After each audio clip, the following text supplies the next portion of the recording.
Good afternoon, fellow Toastmasters and my dear guests. Good afternoon. Good afternoon. My name is Sangam Namola and I will be your sergeant at arms for today's meeting. I welcome you all to the 36th meeting of the Bright Height Toastmasters Club.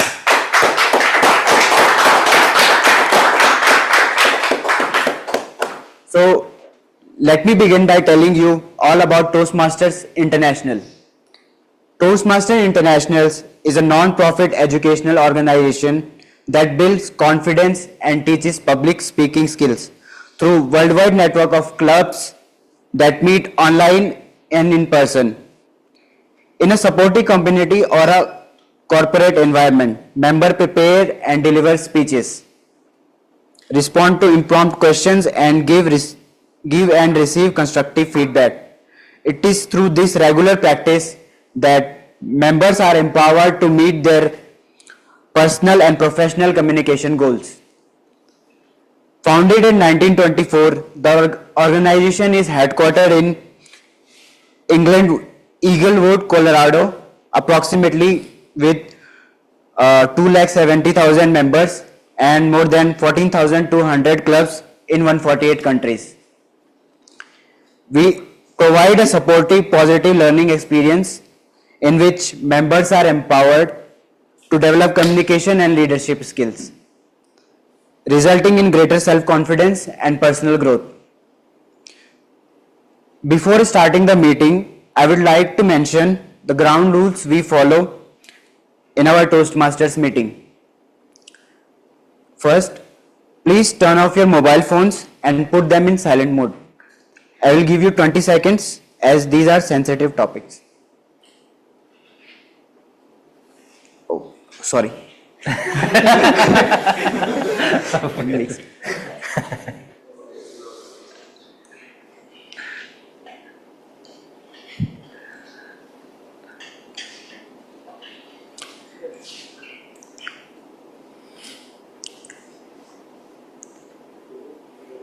Done? Second, as Toastmasters, we advise that you talk about sex, religion, and politics in a careful manner as these are sensitive topics. Please do not cross-talk while a speaker is on the stage. Please move in the hall or enter and exit only when there is an applause. Speakers who are coming to or leaving from the stage are requested to follow a handshake or a fist bump protocol. For members attending online, please keep your videos on. Furthermore, stay on mute until and unless you are invited to speak as a part of a specific role or by the Toastmasters of the day. In addition to these ground rules, some of the additional points of information are that refreshments are available just at the right of the gate, and restrooms are available if you move if you exit the gate and move to the right hand side. With that, I would now like to introduce the presiding officer for the day. He is a software professional at JP Morgan Chase and has been a member of Toastmasters International since April 2018. With that, he has completed 2 paths in Toastmaster Pathways educational program. Additionally, he has won District 121 Speech Evaluation Contest in back-to-back in years 2022 and 2023. Most recently, he was crowned District 121 International Speech Contestant Champion in 2024. His spare time is spending indulging in books, video games, singing, running, weight training. He is also the founder of the Humble Bumble Book Club, one of the fastest growing reading communities in Bangalore, which is currently over 3 dozen enthusiastic readers. Ladies and gentlemen, please help me welcome onto the stage the presiding officer of Bright Heart Toastmasters, Akshay Abraham Omen.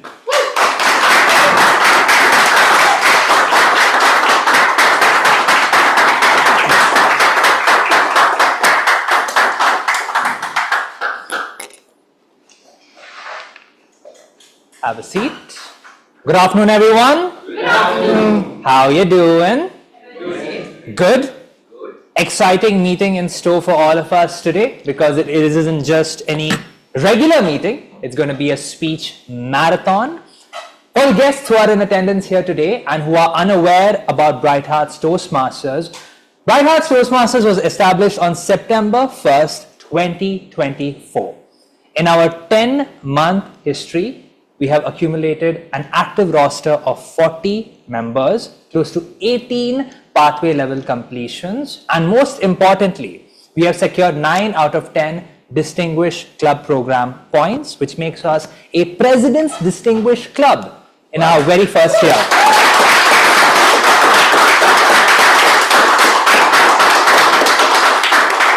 Certainly not an easy feat, and that was possible only because of the contributions of each and every one of you.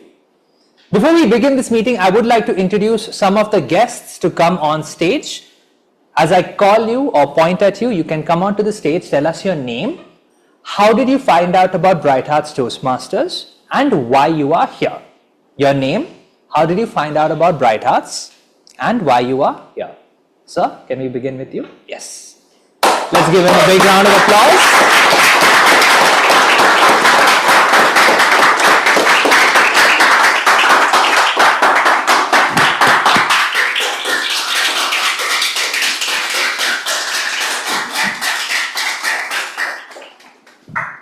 Hello everyone, my name is Sugan. I just saw this event in internet and I just tried to attend this because I have already attended Toastmasters in my first company. It was like an internal meeting, so I know about the Toastmasters. It's used to enhance our public speaking skill and leadership skills. So yeah. That's where I'm something lagging also, so I just wanted to improve. That's why I'm here. That's all. Awesome.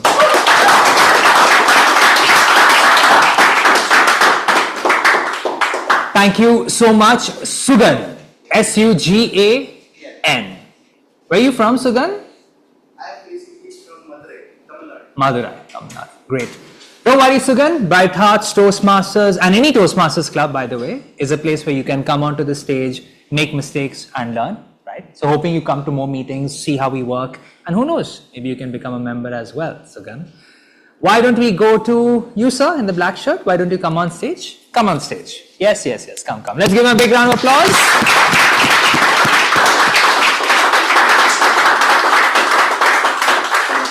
You can tell us your name, how did you find out about this club, and why you are here? Sure. So my name is Nikhil.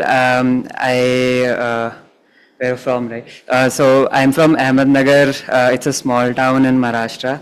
And I heard about this club from a friend. And I really was interested in public speaking, and I'm a little shy. So I wanted to improve my public speaking skills. So that's why I'm here.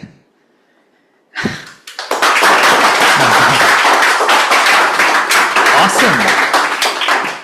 Baby steps, Nikhil. I could tell that just coming on the stage felt like a bit of a pressurizing moment for you. But that's the great thing about Bright Hearts Toastmasters and any Toastmasters platform, whether you're from Karnataka or UP or Kerala or even Maharashtra in your case. This is a platform, safe space for each and every one of us. And you're a shy guy, me too. I can't, I sometimes don't, don't know why that was funny. Can we have one more guest come on stage, sir? Why don't you come on stage?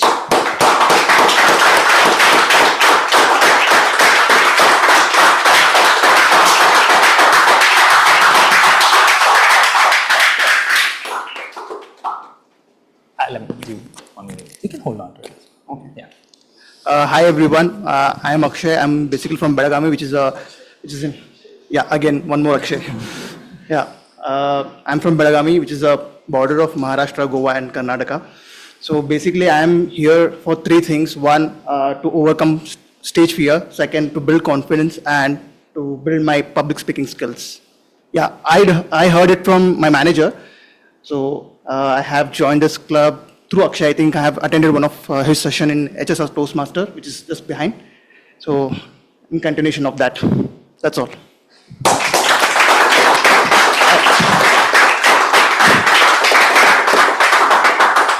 Thank you, Akshay. I assume you're talking about Beehive co-working space? Interesting. Welcome, Akshay. We do have time for one more guest, so I'm just scanning and looking around. I see Teresa is there. So Teresa, why don't you come on stage and maybe introduce yourself to people who may not know who you are. Let's give it up for Teresa.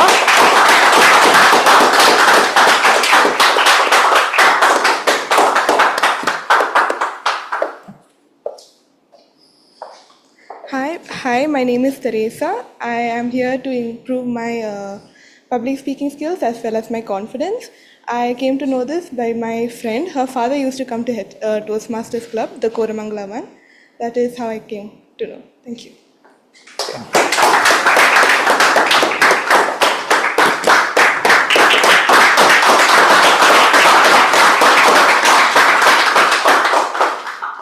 Thank you so much, Teresa. I don't know why I keep saying Teresa again and again. For some reason I think of Mother Teresa, and then I automatically pronounce that. But then in Kerala it's that thing, right? You have the H in Teresa for some reason, which we are all trying to figure out still. But welcome, and hope to see you become a member of Bright Hearts soon. I do see there are more guests, but in the interest of time, we are going to now open this meeting. So on that note, I would like to declare meeting 36 of Bright Hearts Toastmasters open.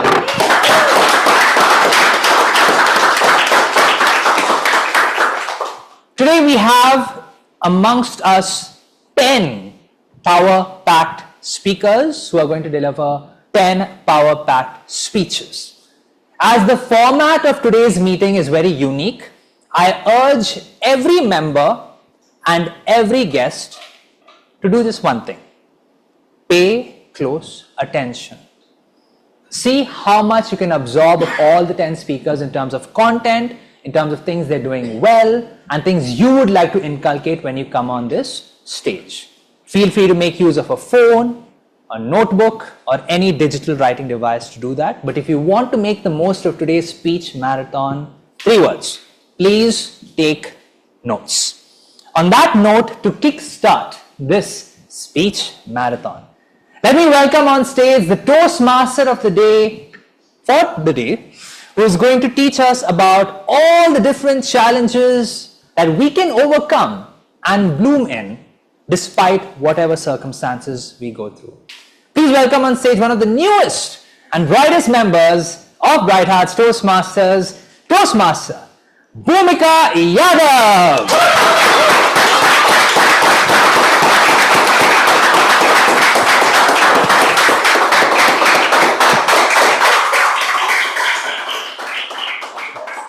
Thank you, Akshay. We often wait for perfect conditions to grow. The perfect team, perfect title, perfect environment, and also the perfect city or moment. But life doesn't always give us that. I'm sure you would all agree to this. Sometimes we are handed difficult soil and unfamiliar surroundings, and sometimes it's all uncertain weather. But just like a wildflower that grows up through the pavements which makes its way, we too, just like that wildflower, can rise, flourish, and bloom where we are planted. Good evening, fellow Toastmasters and future Toastmasters. My name is Bhumika, and I have the pleasure of being your Toastmaster of the day. Our theme today is one that's very close to my heart. Bloom where you're planted. I'd just like to share one personal story. So when I joined the company I currently work for, I was so happy to be hired. But honestly, I had no idea who my peers would be. So I come from a small town and I did my MBA through correspondence, not by choice, but because of the circumstances that life handed me. So on my first day at work, during introductions, I got to know that some of my colleagues were graduates from top business schools of the world. some from IIMs and others from IITs. I won't lie, I completely felt out of the place, like I didn't belong. But then I reminded myself that degrees and colleges might open doors for you, but they don't define your worth. So what I did, I focused on myself, I focused on something that I could control. I worked hard, I worked smart, I stayed consistent, and I stayed curious. And slowly, I made a place for myself. That place was not made by seeking approvals from others. That was the place that I made for myself by proving to myself that I deserve to be here. That I don't need a fancy degree to bloom. I just needed to start from where I was and grow with what I had. That's what bloom where you are planted really means to me. Now, today's meeting is a little different from our regular meetings. Can someone tell me what's special about today? Speech marathon. Yep. Bang on. So it's our speech marathon. The meeting is divided into two segments. One is prepared speeches and evaluation segment. So for prepared speeches, members are scheduled in advance to prepare and deliver a speech. For the evaluation segment, their respective evaluators will evaluate their speeches and share feedback. So before we kick off the meeting today, I would like to invite our timer, Priyansh Tripathi, to explain the timing rules. Priyansh.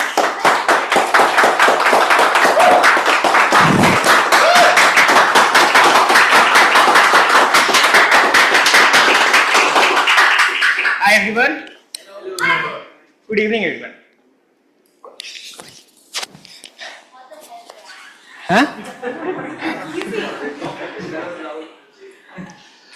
Good evening everyone. Good evening. I'll be the timer for today's meeting. And today, when I saw the theme for the first time, I was a little nostalgic. As one of my mentors once said, that when you plant a seed, it shines in the right way. In the same way, when we are here on stage and we time our speeches well, we shine in a bright way. And to make you all shine, I'll help you with these bright cards. Today, we have two types of speeches. One is icebreaker speeches, for which the time allotted is 4 to 6 minutes. At 4 minutes, I'll show you the green card. At 5 minutes, I'll show you the yellow card. At 6 minutes, I'll show you the red card.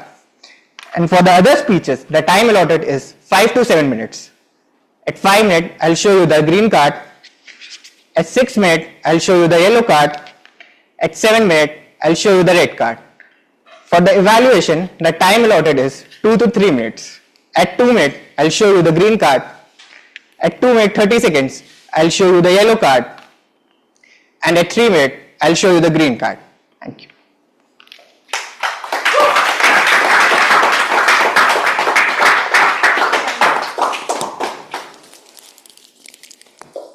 Thank you, Priyansh. So we'll now begin the prepared speech section. Are we all excited? Yes. Cool. So before I call upon the first speaker of the day, I'd like to call upon his evaluator to present the objectives for the project being attempted by the speaker. So please give it up for the first evaluator, Deepak Kumar.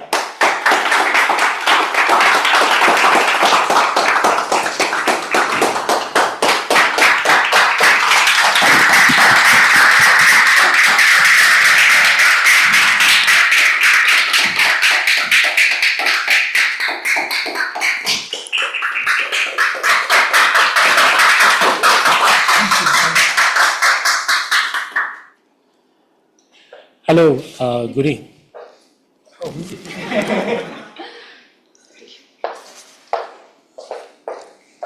Hello, good evening, everyone. Good evening. Today, and special good evening to Pratesh, my speaker for today. Pratesh, where are you? Okay, Prakash. Sorry. The purpose of today's speech is to introduce himself into the club and also learn the structure of the basics speaking of a speech.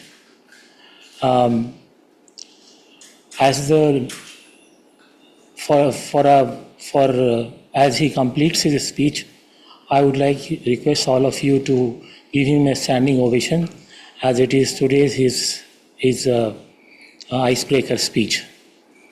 With that, I wish you all the very best, Prakash. Thank you.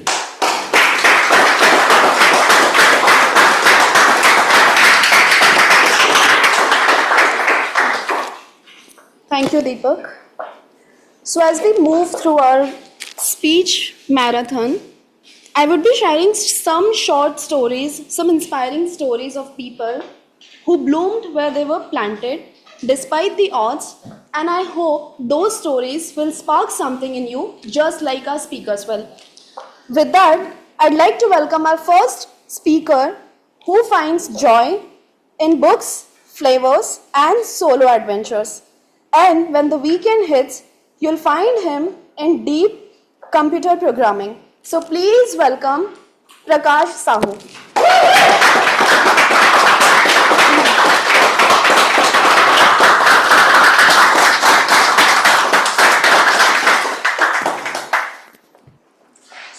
Prakash Sahu, Moments, Prakash Sahu. Good luck. What is life?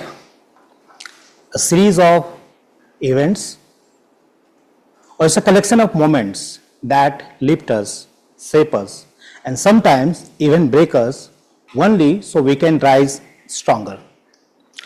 Good evening, fellow Toastmasters and dear guests. Good evening. I was born in a small town, Ranchi, where my first coaching class didn't happen in a classroom. It happened at a vegetable stall. My parents introduced me to their fruits and vegetable business when I was 10 years old.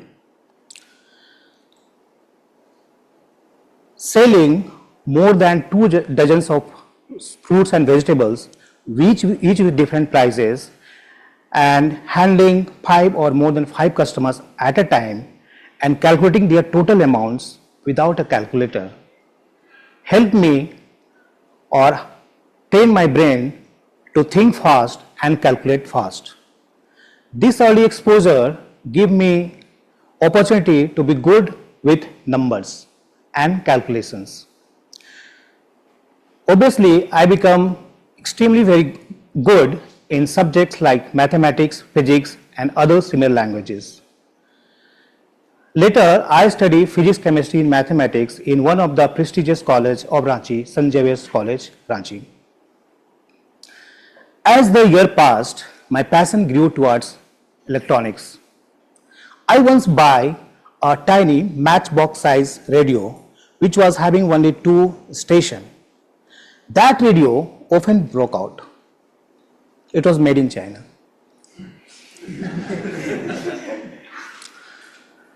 And I found myself visiting to electronics repair shop very frequently.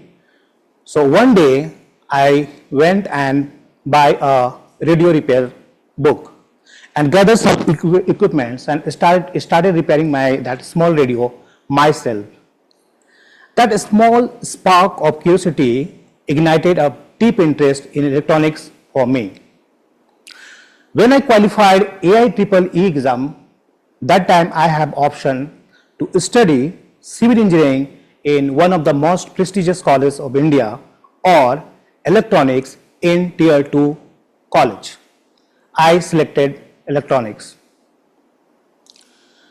College life introduced me to the magical world of computer programming. There I realized computer programming is not just about writing codes. It's about solving real life problems. And that realization became my passion. Fast forward today, I work in a data science which involves intensive computer programming. Sounds fancy, right? But it's not about that fancy.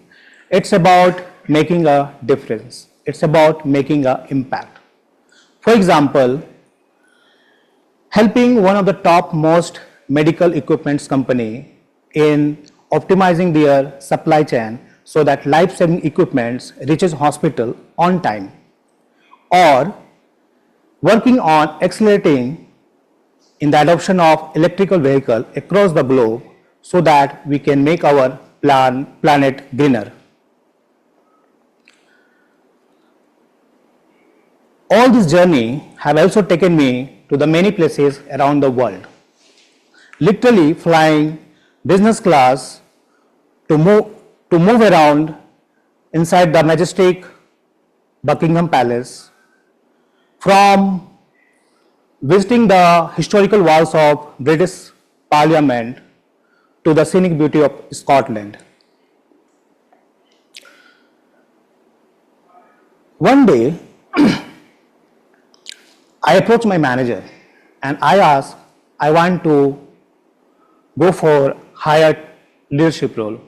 My manager said, all your technical skills are excellent, but you need further improvement on your communications and leadership skills. I stay in HSR, so on a lazy weekend, I searched Toastmaster near me and I landed at Bright Heart Toastmasters as a guest. I love the energy, the stories, the people,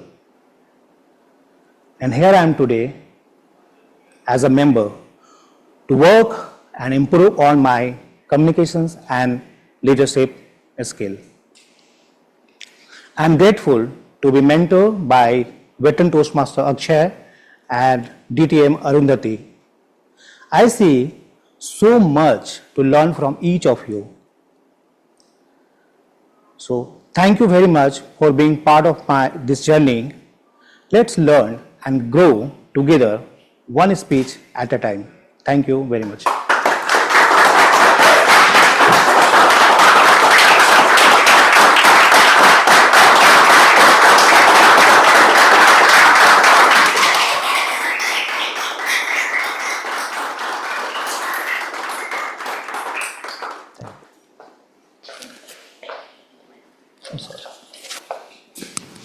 Thank you. Thank you, Prakash. Thanks for that beautiful and thoughtful reminder that it's the little moment that often shape our biggest memories. That was truly heartfelt.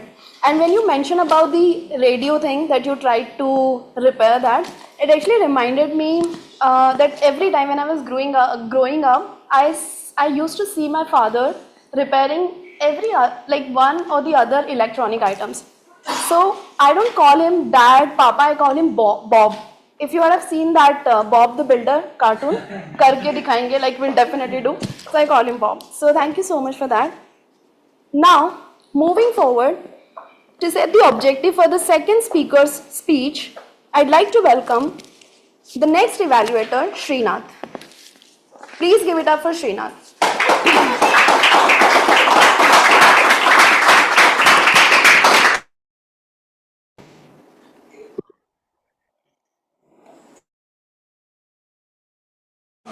Can you confirm if I am audible? Yes, you are audible. Yes, you are audible. So, back to the project objective. Good evening, my dear fellow Toastmasters and dear guests, and a special good evening to my target speaker, Pankaj. Today, for the first time, Pankaj is going to deliver his icebreaker. So, the basic objective for the speech is to learn and review the basic structure of the speech and introduce himself to the club, how he landed on Bright Hearts Toastmasters and introduce himself. So, with this, I will be evaluating him and his speech, and I will be back with my report at the end of the meeting when being called upon by the Toastmaster of the day. And thank you. Back to you, Toastmaster of the day.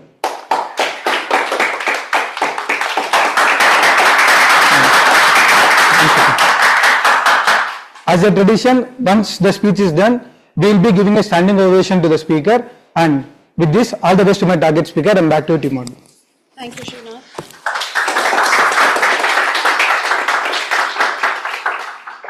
So now, our next speaker is someone who finds calm in chess, wisdom in spiritual text, and joy in the kitchen.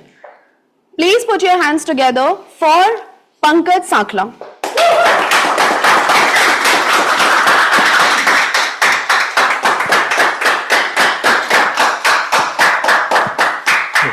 Pankaj Sakla, breaking my own limits, Pankaj Sakla. Good luck. Thanks.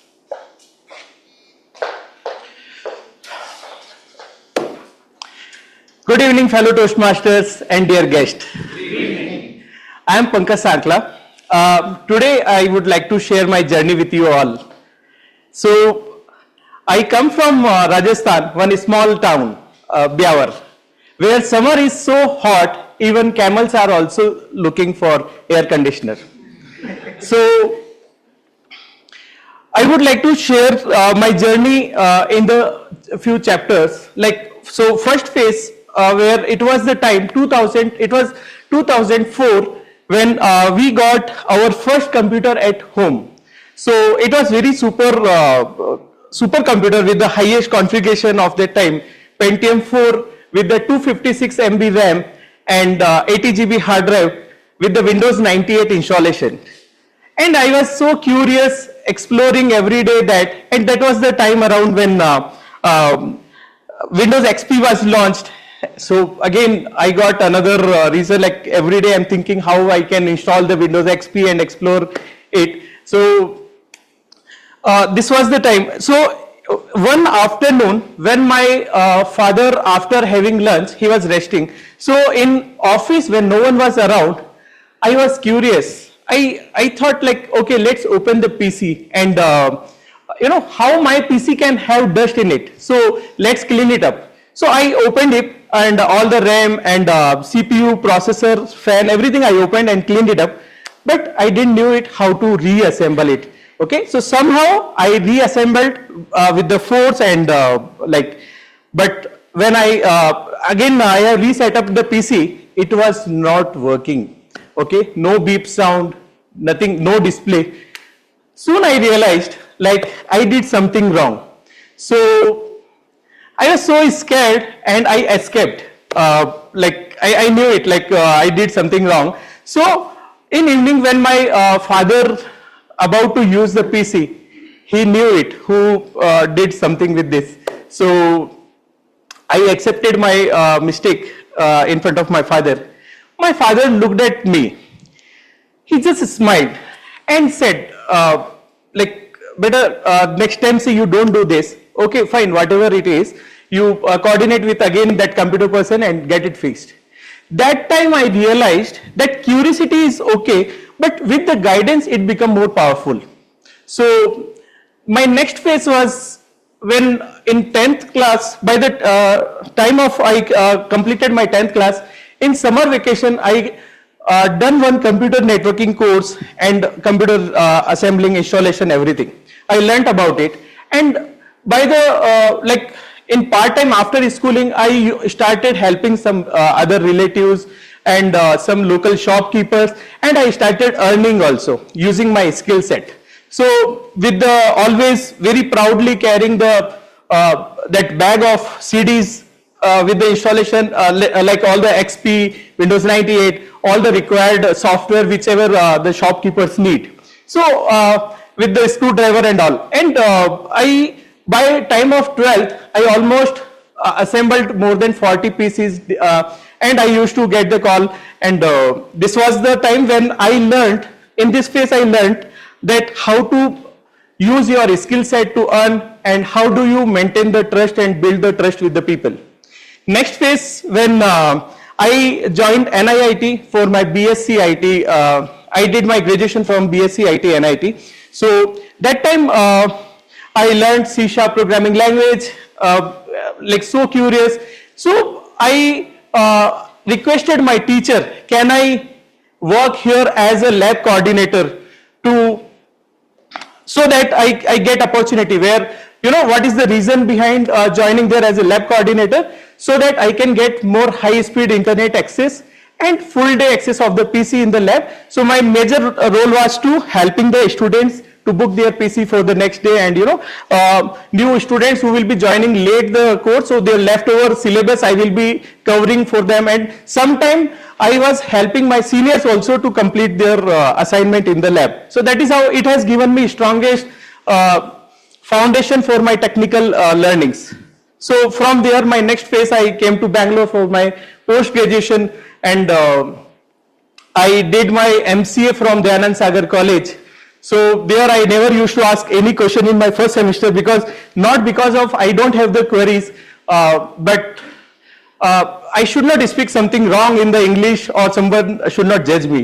So that is how I completed my post-graduation from Dayanand Sagar College, and my first company I worked landed in the Thomson Reuters, where I grown up as a professional, as a programmer. I learned about how enterprise level applications works, develops and all.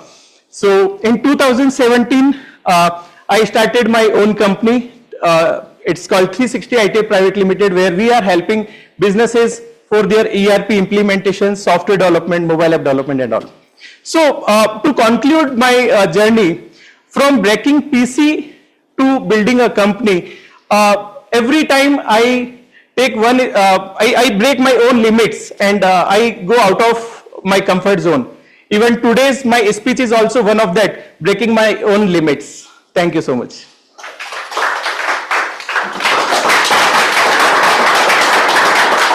Thank you.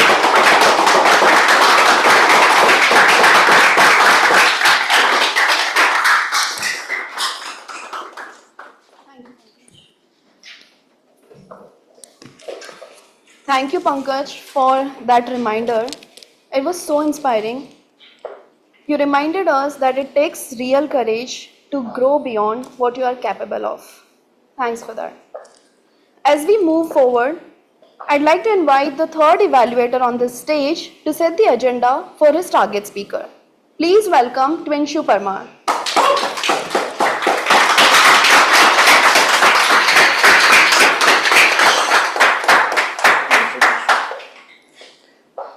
Good afternoon, everyone.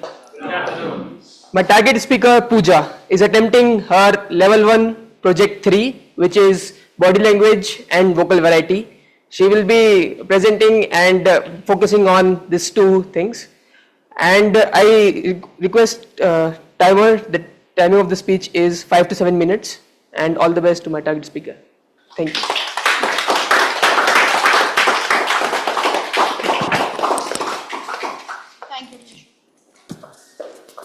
So, as Twinshu rightly said the agenda, I would like to just highlight that our next speaker is an advocate with a curious mind. She dives into human psychology, she enjoys a good movie and treasures time with her family. Please welcome Pooja Barik.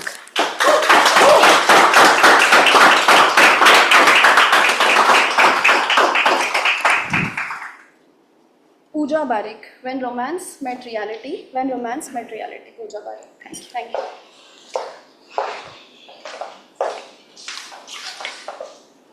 When romance met reality. How many of you have dreamt that your married life would be like a romantic movie? Chocolates, cakes, dates, candlelight dinners. Now raise your hand if you discovered that your marriage life is actually like a non-disclosure agreement. Okay. Good evening, Toastmasters and dear guests. I believe marriages should come with disclaimers. After I got married, when I came to Bangalore, I had carried this vision out of Yash Raj films. I had imagined my married life would be like morning tea served with smiles, rain-drenched morning walks in Cubbon Park. I know what my husband had imagined. He had wanted a wife who could serve him flawless 3-course meals. So, that is when I decided to surprise my husband and create one romantic moment for him. I decided to cook home-cooked food even though I was naive at cooking. But this time I really wanted to make this effort. I tell you, my past experiments were disasters. But still, I wanted to do this. I was positive yet again. I wanted a recipe which was perfect and which was easy and quick. I called my friend for her expertise advice. She said, Palak Paneer is a user-friendly dish and it takes only 30 minutes to prepare. Immediately, I dived into YouTube searching for the best recipe. Millions of videos showered upon me. The hardest part was to choose the right recipe. But that wasn't a problem. I had my criteria sorted. I wanted a video to have maximum views, most commented, and a good-looking chef. Of course, I needed motivation too. I wish the chef had known that I was a naive newbie at cooking. Anyways, the recipe started, clean the palak.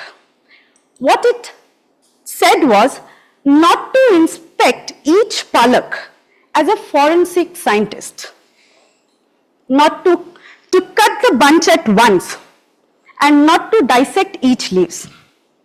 Removal of dust particle didn't mean microscopic cleaning. Almost 1.5 hours into cleaning, I realized the stems had overweighed the actual leaves. My kitchen looked as if a spinach bomb had exploded. Ultimate chaos began when the recipe had no guidance to the quantity of masalas. The chef just said, masala swad anusar. It means as per your taste. Each pinch of masala became a leap of faith for me. An alchemy of chaos and curiosity. That one phrase, masala swad anusar, turned my kitchen into a science lab.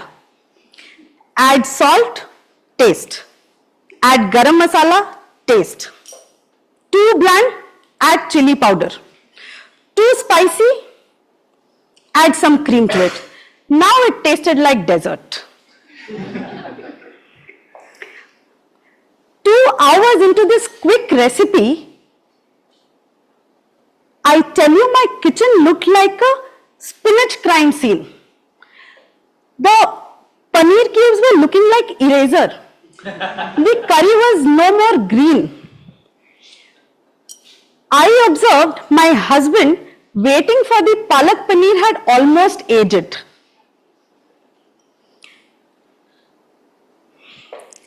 Finally came the piece when the cook instructed to cover the pan and let it rest. I let it rest at peace. While I followed the instruction of the chef, I forgot to turn on my brain and turn off the gas stove. This new version of palak paneer was unrecognizable, brown and burnt. Immediately, my husband rushed into the kitchen. Even he could not revive the palak paneer. We looked at the dish, stared at each other. Without a single word, tears rolled down my cheek. He was kind enough to console me and appreciate my efforts. And finally, he ordered biryani for the dinner at 12 a.m.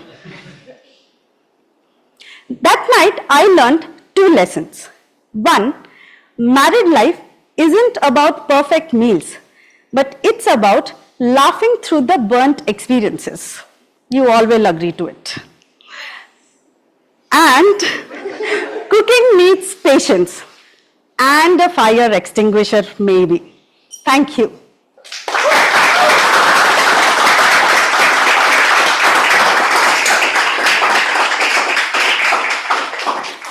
Thank you, Pooja. Thanks for that story. It was so funny. It actually, so for many of us, those who are married, will definitely understand that it was a relatable take on love and life that truly hit close to home with a smile. Thanks. So to understand what the next speech aims to achieve, let's evaluate evaluator 4. Let's invite evaluator 4, Sampreet Wari, to present the objectives. Please join your hands and welcome Sampreet.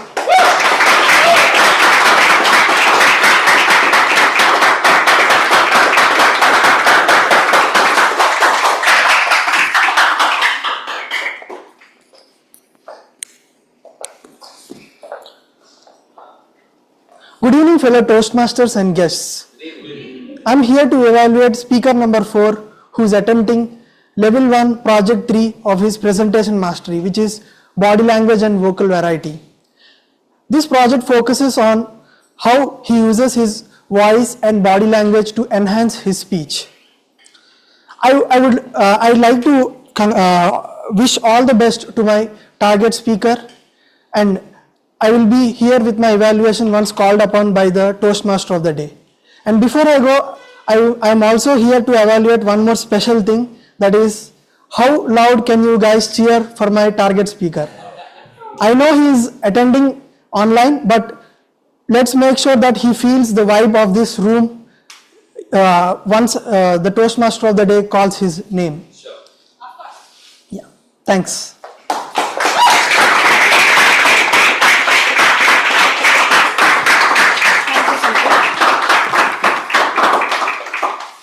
So our next speaker is someone who finds joy in cricket, cinema, and scenic drives to hill stations.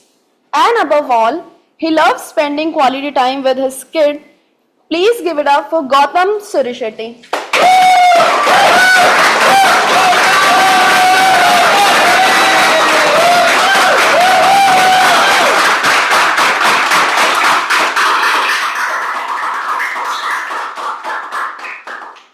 Gautam Surishetty, lessons from my lifelong superhero.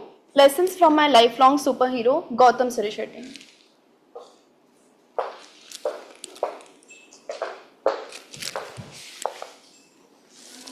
Gautam, can you cross check? Can you do a quick audio check, please?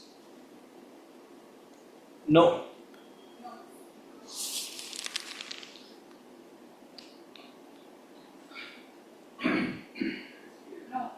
Hold on.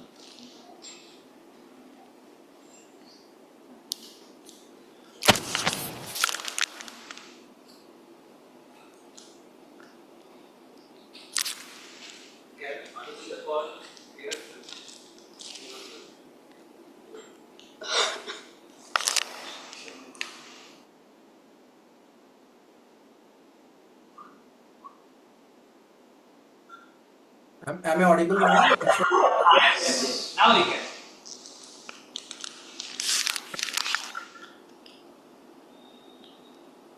So, firstly, thank you everyone for tuning in, and thank you Samantha for coming.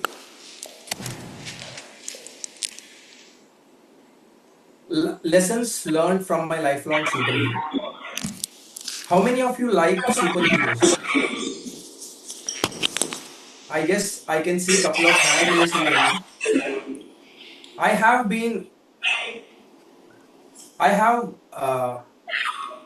even I like superheroes. From childhood, I was fan of Mahabharata because my mother never allowed me to watch cartoon or anime. She always made me, my brother and sister watch all the epics, Mahabharata, Ramayana and so. Eventually growing up, I started loving them. So let me take you through my journey, what are the characters that I admired from Mahabharata and what lessons I have learned from them. And I'll also show you, I will also explain you how I found my superhero for my life. Character 1, Bhima, the strength of Bhima. During my childhood, my father used to carry me, my mother, and my siblings on a bike. It's a CT100 bike where I used to sit at the corner of the bike. And I always used to wonder how my father is able to carry the weight of the entire bike and all four of us. I was so curious, and I always think that my father is stronger than Bhima. And do you know the strength of me? I am able to drive a car now. So my father always taught all three of our siblings, saying that you will be stronger when you are together. Bhima is a character in Mahabharata who always stand behind or in front of his siblings when there is something coming up. So my father always advised me, be forward whenever there is a problem, and you should be together in order to be stronger. This is the lesson learned, what I learned. Character 2, the learnings or teachings of Krishna. I completed my schooling. I went to a college called Vellore Institute of Technology, which is in Chennai. Being tied up at my home, when I went to the college, I felt so much of freedom, due to which I was not able to clear my first semester exams. All the 6 subjects, I was failed in all the 6 subjects. I was completely demotivated. I called my father and said, I don't want to continue the studies. Then my father, who was on the other side, he said, why are you saying so? I just wanted, take rest. Tomorrow morning, I will be coming to your college. Let's talk then. Next day morning, I saw my father. He came to me and then he asked me a couple of questions. I just wanted to ask you only 2 questions. Have you studied and failed, or you didn't study and failed? I was having that connect with my father. I said, I never studied. I was playing cricket. That's the reason I failed. Then he advised me as a Lord Krishna to Arjuna, saying, my father said me, please take out time, maximum 2 hours per week, not more than that. Study well. If you are failing, then I will take you to home and you can come to our business. And he also given me an example of how after 6 attempts, he is able to clear his 10th grade. And he said, if I am able to clear 10th grade, you will be definitely able to clear your engineering exams. So I felt very motivated.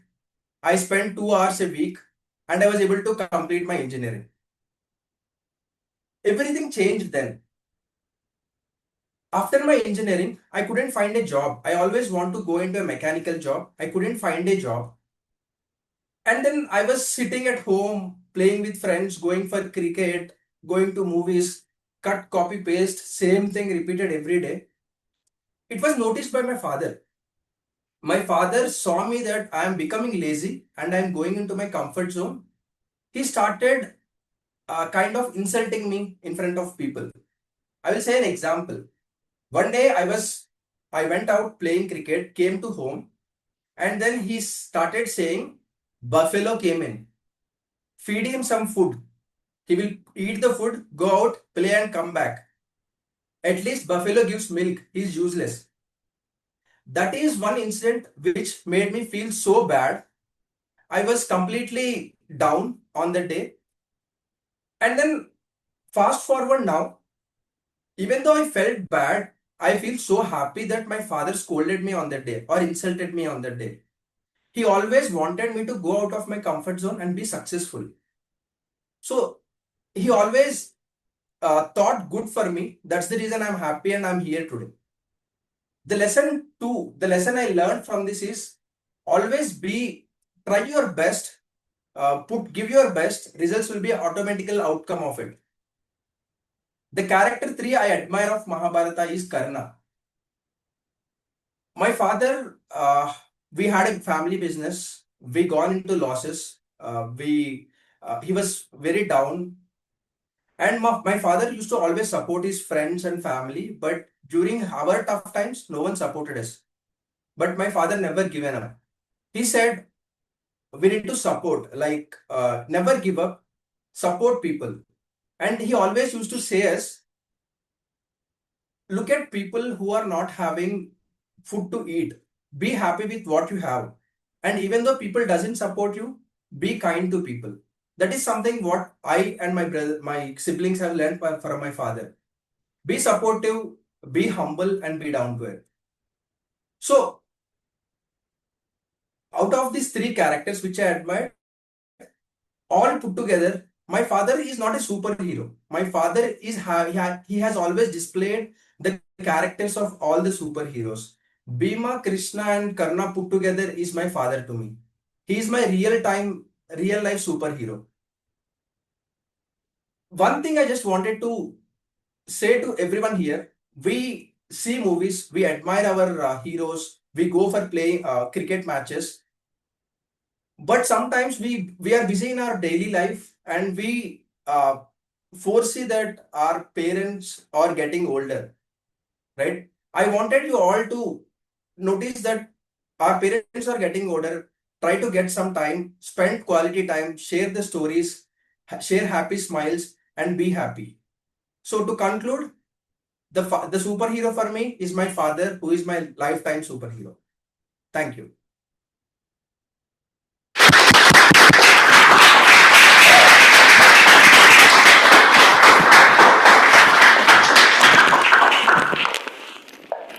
Thank you, Gautam. Thank you so much for that moving tribute. It was a beautiful reminder of how real life superheroes, they don't wear hats. They just show up for us every single time and then they create an impact on our lives. And as Gautam shared, it is indeed, it should be that we should always try our best. And linking back to the theme of the day, that we should always bloom where we are planted. Now, moving forward, I'd like to call upon the Evaluator 5 who will help us understand the goals for the next speech. Please welcome Wasim Faisal. Thank you.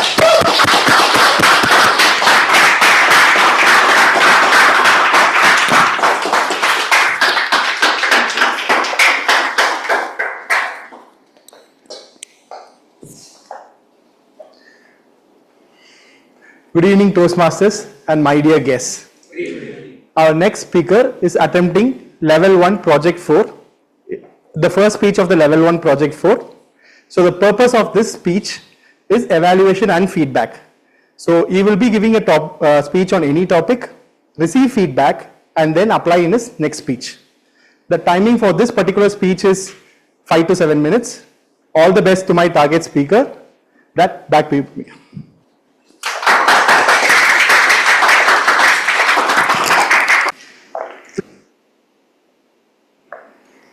Thank you for setting up the stage, Wasim. So the next speaker is someone who unwinds with good movies and lets music set the mood. Please welcome Siddharth Jain on the stage.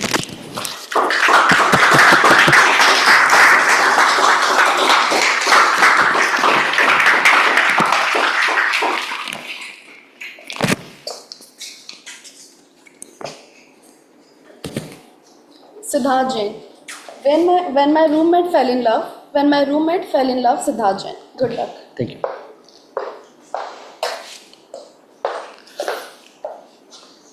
So there are times in life when you know disaster is about to strike you, but you don't do anything. You just sit and watch. That beautiful disaster came in my life when I saw my college roommate blushing while texting. I knew this guy was in deep trouble. So my roommate Aman, he was big, fat, jolly guy. He had never talked to a woman without calling her ma'am accidentally. The fun Fridays for him were like having samosas and playing COD. But this time, to my surprise, he was talking to someone. And he kept the name secret. And like any good flatmate or roommate would do, I started guessing the name. So I would ask him each batchmates, each girl's name in our college, from juniors to our classmates, to even canteen wali didi. I asked everyone's name. Just to see her expression on his face. Does he smile? Does he blush? This story continued, and what I saw was Aman is sending rangolis with hearts in his text. I tried to guess a name. I picked in his phone and saw that the name that he has given girl was electricity department. I didn't know whether it was a clue, but whenever she texted, this guy became a tube light. So fast forward, I saw different phases of Aman. Sometime he became Gulzar because he knew the girls likes the poetry. Aman was a pure vegetarian. I tried to convince him this will not work out for you, buddy, because she is non-vegetarian. So he quoted, according to 2007 a United Health research paper, people need meat for their protein needs. I knew something was wrong. This guy is not going to be convinced. So what do? You don't interfere in the first love of people. So I stayed back and just watched. I knew this guy is ready to switch from paneer to mutton biryani. So the story continued, and what I saw was his texts has converted into late night calls, shared songs and inside jokes. And then he would play the same song for months. That was very annoying. And one day I saw that over a small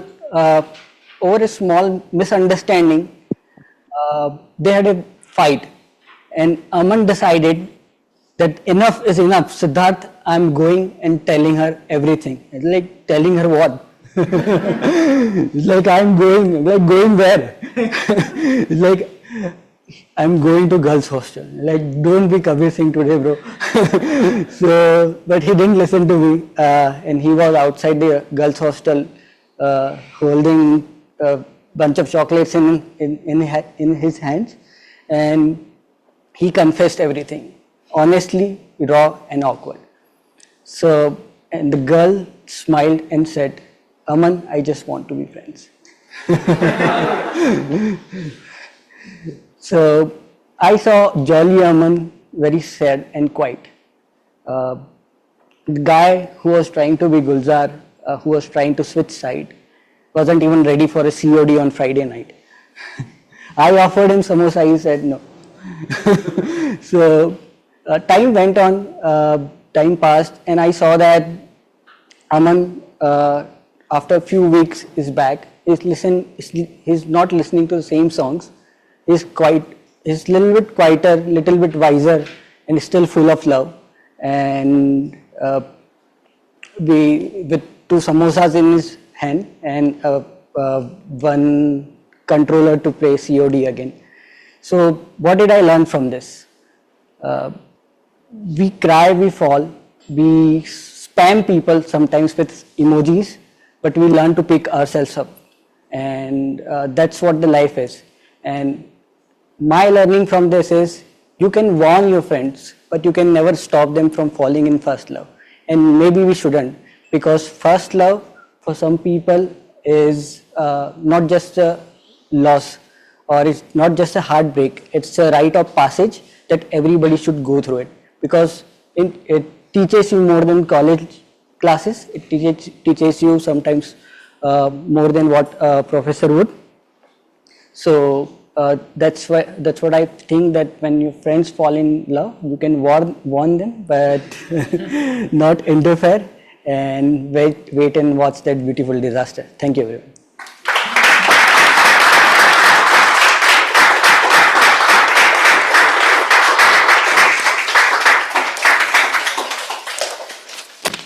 Thank you, Siddharth. Thanks for that heartfelt and engaging speech. It was fun, and it was, like, I must say, the story inspired us, everyone, in a way, and it reminded me how love in any form has the power to change us. So before we move on to our next speaker, I'd like to share a short story, a story of love, not just for a person, but for the soil beneath us, beneath our feet. It's a story of Narayan Rao, the farmer who put Chikmagalur on world's map. In a tiny village called Chikmagaluru, Karnataka, lived a farmer named Narayan Rao. He was a simple farmer. His family had grown coffee for generations and it was always sold cheaply and he barely got by. One day he visited one city cafe and he saw how his humble beans were being sold at sky-high prices and brewed into art. That moment changed his life. He didn't complain, he adopted. He learned branding, organic farming, and also how to build relationships with global buyers. Now, why I'm sharing this story today is because of Siddharth's speech also when he mentioned the power of love. And also, I'm linking this with our theme of the day. That moment for that farmer changed his life, and what he did today, his small farm, the farm where he grows coffee beans, is known across the world, and his children and everyone in the family run a brand that's sold in Europe. So sometimes the input from the story is that sometimes we don't fall in just love with a person. We also fall in love with a purpose. And that love helps us grow, our roots rise and shine no matter where we begin. Now, it's time to call upon our next evaluator to walk us through the objectives of the next speech. Please welcome Vishnu Pradeep.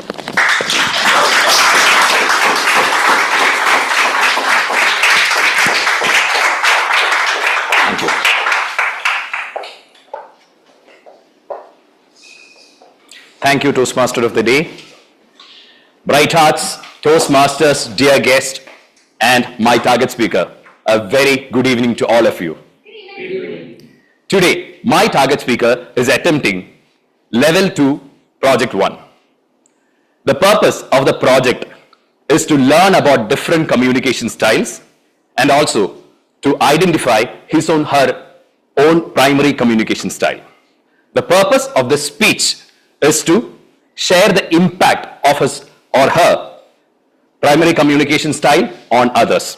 Timer, please note that the timing of the speech is 5 to 7 minutes. I wish my target speaker all the very best. Thank you. Over to you.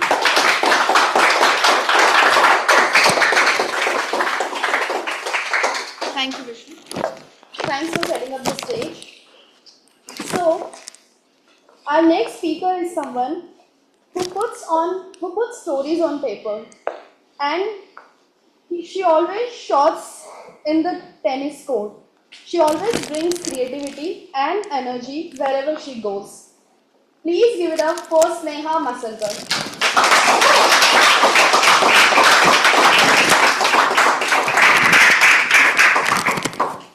Sneha Masalkar. Finding my voice, Sneha Masalkar. Dear Toastmasters and guests, I filled out an online questionnaire to find out my communication style. Turns out that my communication style is supportive communication. So this is my dominant communication style. A supportive communicator is somebody who is calm, approachable, gentle, and people can easily relate to them. I was happy that through my empathetic conversations, I can connect with people very easily. Let me take you through few examples where I have used supportive communication in my professional and personal life. In the first instance, this was in my job and I was put on a new project. So my team leader, he was notorious for being somebody who was demanding and aggressive. He was so hard to work with that I had been warned to be careful while working with him. So I called him up to discuss the project. he started being arrogant right from the start itself. He put the video call on, put himself on mute, and just got on a call on his mobile. No, nothing, no excuse me, nothing. And then I just stared, I just sat there and I stared blankly, waiting for his call to get over. 15 whole minutes went by. He came back, he unmuted himself, and no apology, nothing. He just said, okay, tell me. So I was expecting this behavior, and hence I was accepting this behavior because of my supportive communication style. After that, I kept dodging difficult behaviors on his part. At one point, he even said, I hope you've done your homework on this. And this, he said it in a very demeaning way to me. But I understood that that's probably his nature, and I responded, yes, I am still learning about this project, and I'll make sure that I'm up to date before we start this project. So by the end of this call, it looked like he was done testing me, and he looked a bit calmer, and he said, okay, let's sync up on this every week. And he was kind to me after that and did not give me a hard time.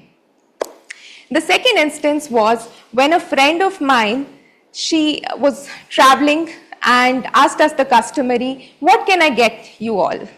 So I was very fast and I told her, nothing for me. Please don't trouble yourself. And she insisted. She was like, at least something I can get you. And after much deliberation and discussion, she decided to get me a dry fruit sweet, because I finally said, okay, fine, you can get me that. So what do you make out of these two instances? Was I too nice? Can too much niceness be seen as boring, unexciting? I feel so. So my dominant communication style is supportive communication, but while filling the quiz, I also figured out that my secondary communication style is initiating communication. An initiating communicator is somebody who is sociable, enthusiastic, self-assured, and persuasive. So I started consciously leaning into my initiating communication style. I knew that one of my strengths is listening, but I also wanted to be the talker.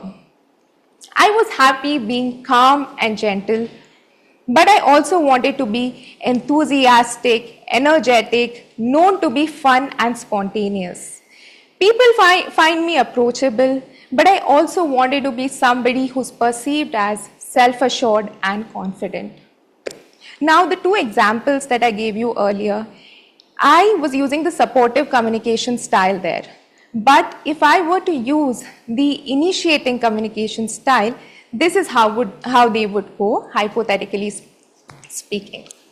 So in the first instance, the team leader would agitatedly ask me. He would say, are you sure you've done your homework on this? And then I would very confidently tell him that, oh yes, I have been eagerly looking forward to this, as I'm very excited about this new project, and I have been reading extensively on this and I'm very clued in. However, I'm still learning, and if you see that I made any mistake, then please be so kind to let me know.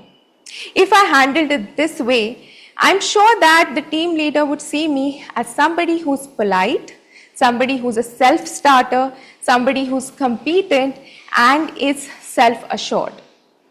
He will also be excited by my enthusiasm in this. So basically,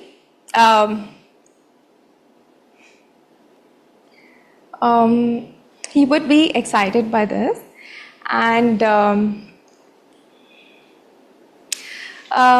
so if I use the second instance, for example, if I'm using the initiating communication style, then my friend would ask everyone, hey, what can I get you all?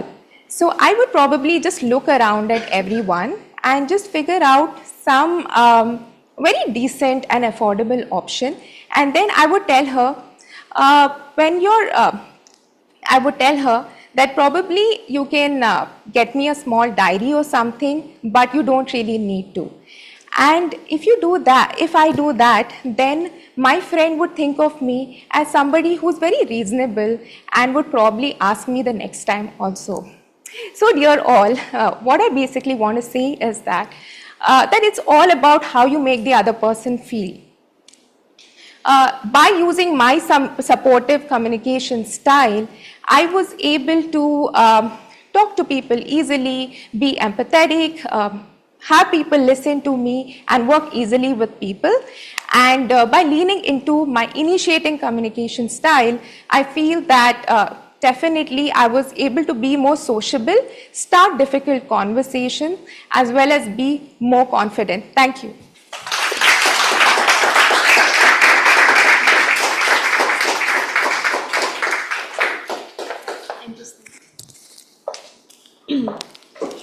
Thanks, Neha, for that wonderful speech. That was really inspiring.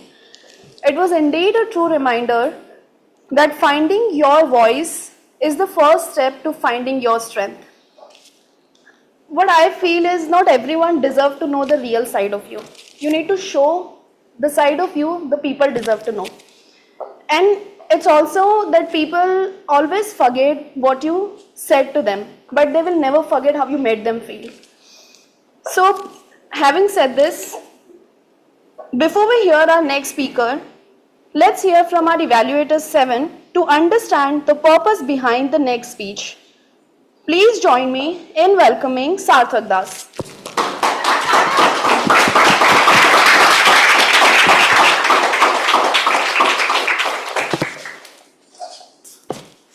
Thanks. Good evening, everyone. Today, my target speaker is Toastmaster Madhur.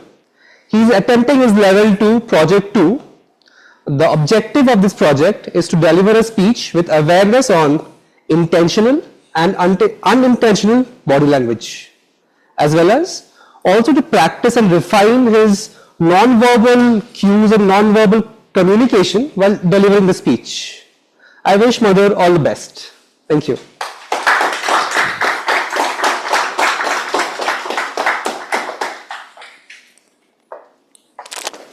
Thanks, Sarthak, for that detailed objective. So coming up, next speaker is someone who enjoys cooking, skating and taking long walks. He also enjoys watching relaxing movies and also spending time with his friends. Please join me in welcoming Madhur Patil.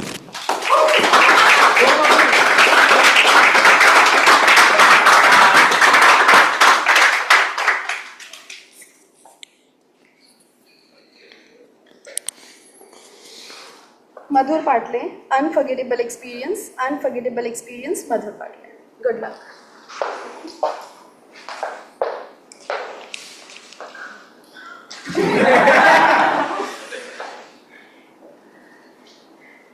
I unzipped the tent at 5 a.m. morning. Whoosh! A gust of wind, cold enough to freeze my thoughts. I looked around. Snow-covered, white, sleeping giant mountains with white silence. No horns, no alarms, just the sound of my own heartbeat, with a mesmerizing view of nature. I rubbed my hands, trying to generate some heat, but my fingers already went on strike. I looked around and whispered, Madhur, welcome to the 12,000 feet at the summit of Kuwari Pass in Himalayas. And at that moment, I realized the importance of small cup of hot water. Good evening, fellow Toastmaster and dear guest. Good evening. Today, I won't take you to the trek, but I will walk you into the unforgettable experience, one that taught me that teach me how to look to the nature, to people, and even bio toilets. Just a day before a trek, I was standing in front of my bag, stuffing it like I was preparing for a 10 days wedding trip, 4 t-shirts, 2 jeans, an extra towel, and a backup charger for a place with no electricity. My bag was looking like a fully loaded dosa, heavy, busting, and overambitious. That's when my trek leader, a calm Pahadi guy with a face like Gautam Buddha and a voice like Ramdev Baba, he smiled and said, "Bhaiya, you either carry your ego or your energy. You have to choose one and drop one." Then I removed all the fancy stuff from my bag, kept only 3 sets of clothes, 1 water bottle, 1 thermal, and 1 dream to reach the summit.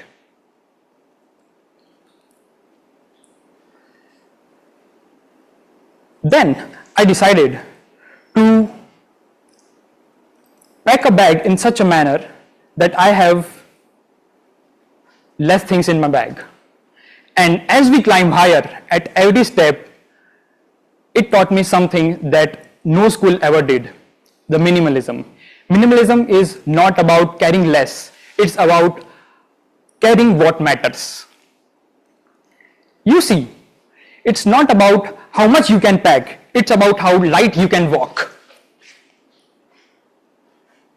And let's talk about the real Himalayan challenge.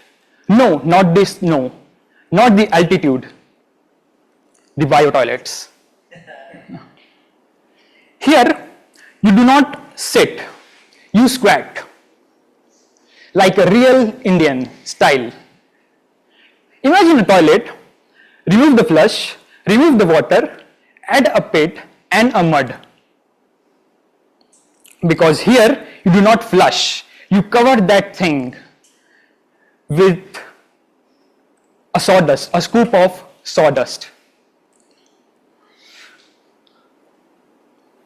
And a prayer to God Mountain.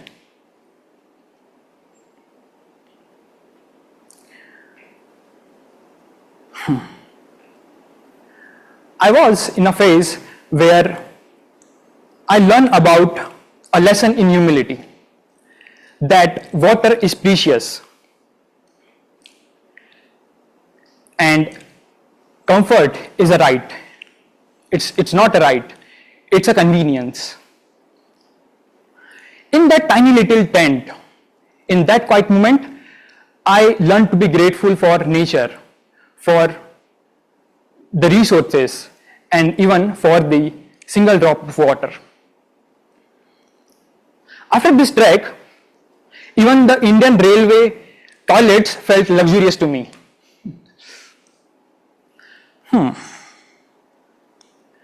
Day 1, no Wi-Fi. Day 2, no signal.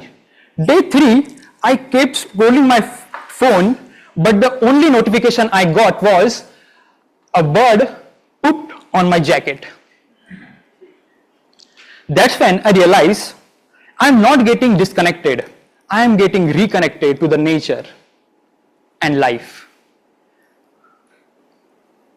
No Instagram stories, just the real stories shared among the fellow trekkers. No Google Maps, just the stars pointing their ways. No notification, just the bird with a best morning alarm. And slowly I start to get healed.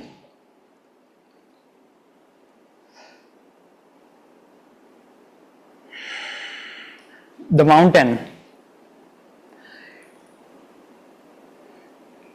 give me a signal that slow down, look around, you're alive. So from minimal clothes to no Wi-Fi to squatting like a ninja, I felt like richer than ever. With no filters, no distraction, just a raw beauty of nature. and a reminder that happiness doesn't need a charger. Fellow Toastmaster and dear guest, when life gets little loud, when your to-do list seems to be heavy than your backpack, remember, take a pause, breathe, because mountains are always calling. And if you listen carefully, they even reply with silence, stillness, and strength. Thank you. Over to you, Toastmaster.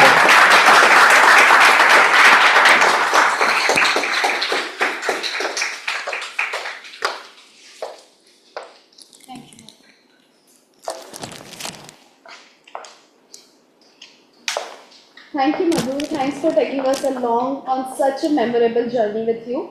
It was truly an experience and we won't forget either. Let's now welcome our next evaluator, Aditya Patnaik. Aditya will outline the speech objectives for the upcoming speaker. Please give it up for Aditya.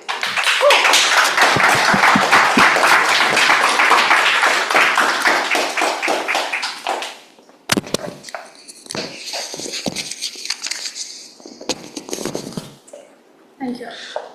Good evening, Brighthearts, and a special good evening to my target speaker who will be attempting level 3 project 1 of his pathway, which is focused on practicing effective body language. As a part of this project, the speaker shall attempt to deliver a speech with a combination of verbal and non-verbal cues and practicing appropriate and not so appropriate body language. So all the best to my target speaker. Back to you, Toastmaster.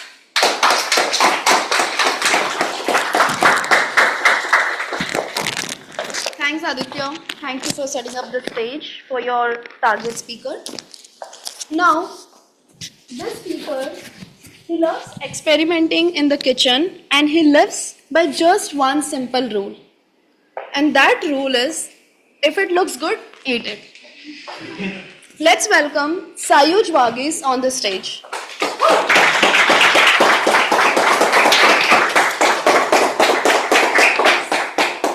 Sayuj Wagis. Being Simran, Sayuj Wagis. Good luck.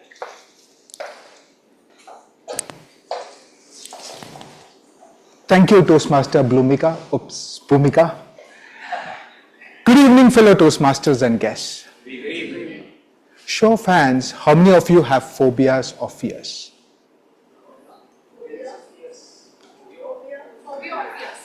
Lovely. Now, bow down to me, for I am your king of phobias. I have a claustrophobia, including claustrophobia, which is fear of enclosed spaces. The upside of it is I can't be a serial killer because I can't hide in closets. Fear is something which is very natural. Everybody has fear. Fear is a biochemical and an emotional reaction to a perceived threat, whether the danger is real or imaginary. Fear is natural, protective, and necessary. So it's okay to have fear. Everybody deals with fear in their own way. Some meet it head on. Some run away from it. I also have acrophobia, which is fear of heights. And I had done an excellent job trying to protect myself from it by running away. Until one day. Year 2006, my roommates and I were having a party for one of our dear friends. Let's call her Simran. She was going back to India after a year. So we had this party with great food, wine-blowing cocktail, all curated by yours truly. As we were reminiscing about the good times that we had, Simran goes a little sentimental. Thank you so much, guys, for this lovely party. I am so excited. I'm going to meet my husband and my parents after 1 year. But I'm going to miss you guys. You know, when I was leaving India, my husband told me, "Ja Simran, ja, ji le apni zindagi. Go Simran, live your life." But the Simran hasn't done anything. I haven't done anything adventurous, I haven't done anything crazy, I haven't done anything stupid. I want to do something stupid, I want to do something crazy, I want to jump from the sky. Let's go skydiving tomorrow. You would assume that we lot are the sane one. Oh, no, no, no, no, no. We got transformed into these knights with shining armor. Your wish is a command, my lady. For tomorrow, people will say, that's a bird, that's a plane, no, that's Simran. And we had shenanigans, a lot of shenanigans, until we all passed out. Subah ke 6 baje, morning 6 o'clock. Bang, bang, bang. Bang, bang, bang. I heard that, but the rest is a little bit unclear, fuzzy for me. I remember Simran stripping me off my blanket, stuffing a toothbrush into my mouth, packing us all off into a car, and some guy giving us some form to fill. Finally, when I was back to my senses, I was hundreds of feet in the air on a rickety plane. I was tied to an instructor. One of my roommate was tied to another instructor. There were 2 guys with cameras on our face and a girl with a pink jumpsuit right at the window, at the door.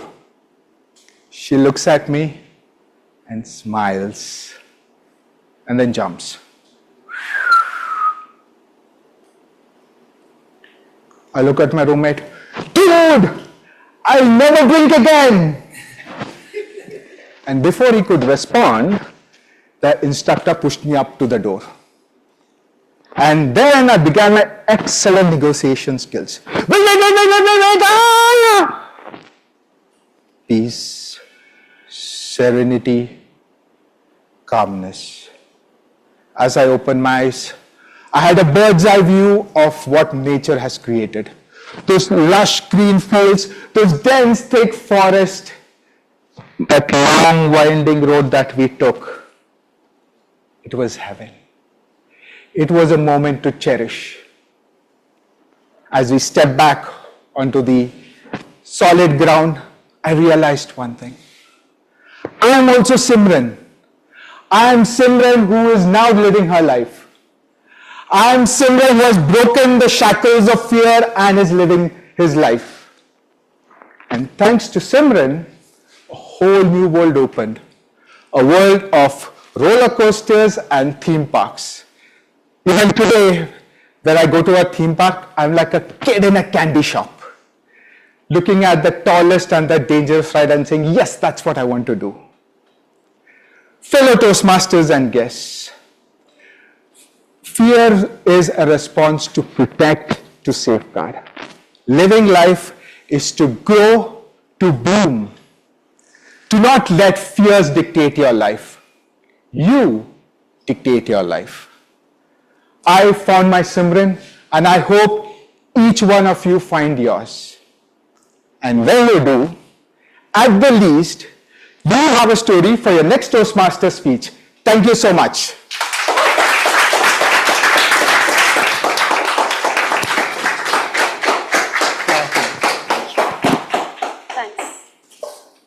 Thank you, Sayur. Thanks for that reflection, being Simran. It was not just a speech. It was a story of identity, courage, and connection. What an art of storytelling. So I feel sometimes it's important to push ourselves to test our limits. Now, to present the next speech, goals, and evaluation objective, I'd like to invite Evaluator 9, Deepsha Patnaik.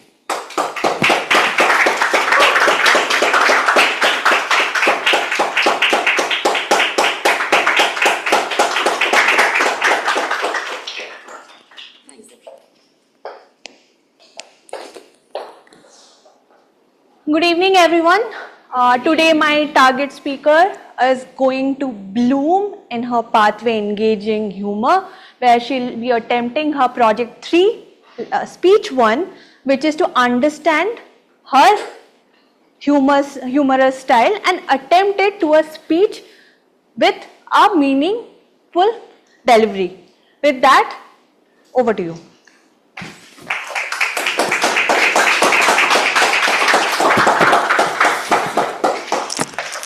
Thanks, Deepsha. So, as we move ahead, I'd like to invite our next speaker. She is a creative and active combo. She enjoys the art of crocheting and the thrill of basketball. Please put your hands together for Anna Gupta.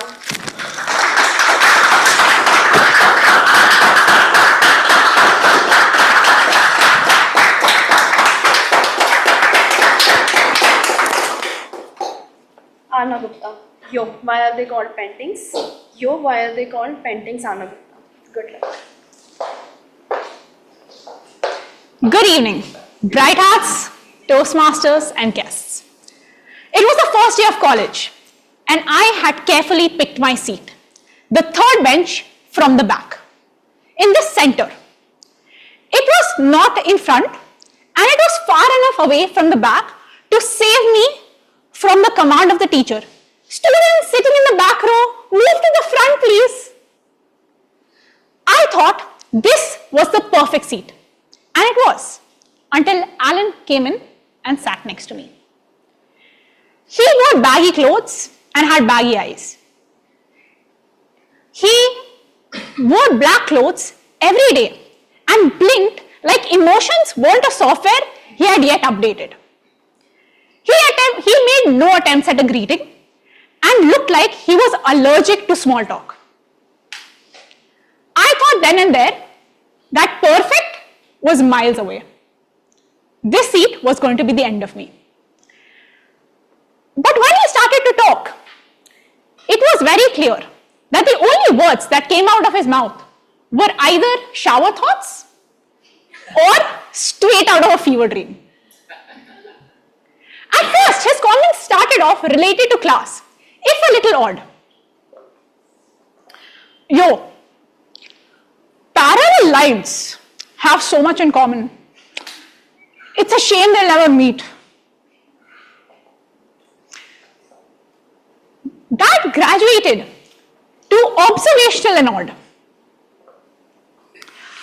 Yo, why can't snooze button minutes be the same as microwave minutes?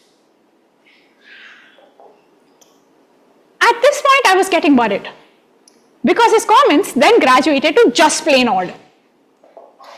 Yo, why are they called paintings? You're done. That matcha is a painted. After a while, I had an urge to say something. Anything. Even if it was just shut up. So next time, if you punch yourself and it hurts, are you weak or are you strong? I sighed. You're jobless. These curt replies soon transformed into heated debates on useless topics. For example, if you drink half of a 5-hour energy drink, do you get only 2.5 hours of energy? Or do you get 5 hours of low battery unpaid intern energy? Let's take a quick poll. Who thinks here that you get 2.5 hours of energy? And who here thinks that you get 5 hours of low battery energy? So that proves my point. I will tell him I'm right.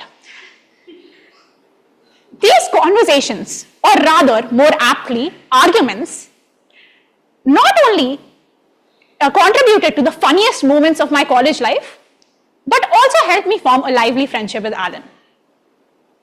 This friendship not only ensured that I was called out every single class, at least once by the teacher, but also that I started seeing the world a little differently. Everything seemed a little more absurd and a lot more funny. To explain, let me give you an example. Once in 6th grade, I tried to impress a guy I like by pretending to like cricket. Bad idea. So, I walked up to him and said, "Wow, Kohli is such a good keeper. The guy's face, he looked like I'd insulted his mom and internet connection. But he bats. And I panicked. I said, yeah, but emotionally he's keeping the team together, right? And then I stared at the ground like a formula for time travel would have appeared right there. Before I met Alan, I didn't ever think that I could emotionally recover. Ruminating this interaction was as much a part of my bedtime routine as brushing my teeth. Now, after meeting Alan, I still don't think I've ever emotionally recovered, but this entire interaction is my go-to story. Romance, 0. Comedy, 100. Because now, I have developed a sense of humor. Observational and absurd. You observe the absurdities of life and you laugh at them. So now, when life gets weird, which it often does, I ask myself, will this be funny later? And if the answer is yes, I start laughing now. Because honestly, what's the point of life if you can't laugh through it? In conclusion, Toastmasters, bright hearts, and guests. Observational and absurd humor not only helps you tolerate life, but brings you closer to the other people doing the same. So if you can't be cool, and for some of you, it's a long shot, if you can't be cool, be funny. Find the humor. And if you can't find it, make some. Ask yourself, why are they called paintings? Because life isn't perfect. Life isn't fair. And life isn't convenient. But life can be right because it can be hilarious. Thank you.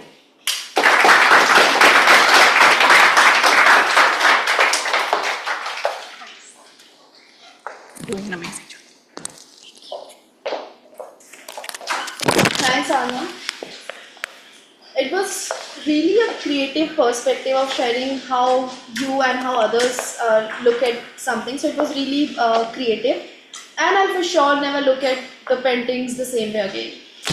Now, finally, to set the agenda, for the last speaker of the day, let's bring up our evaluator 10, Ruchi Jain. It rhymes as well. Please give it up for Ruchi.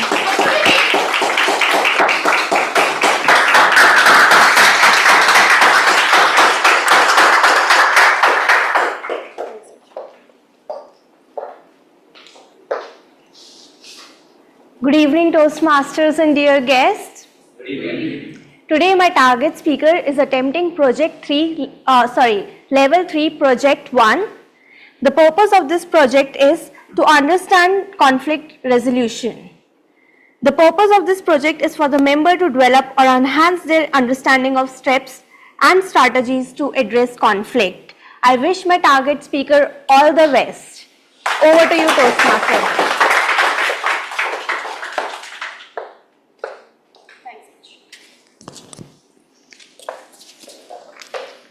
Thanks, Ruchi, for setting up the objective. For the last speaker, the final speaker of the speech marathon today. Now, this speaker is someone who mixes gym with the stage time, between calisthenics and improv, always in action. Let's welcome Anmol Rao to the stage.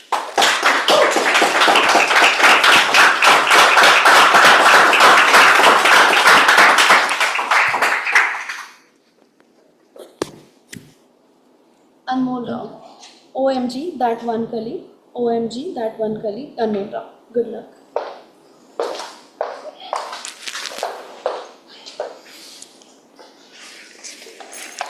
Laptop check, mouse check.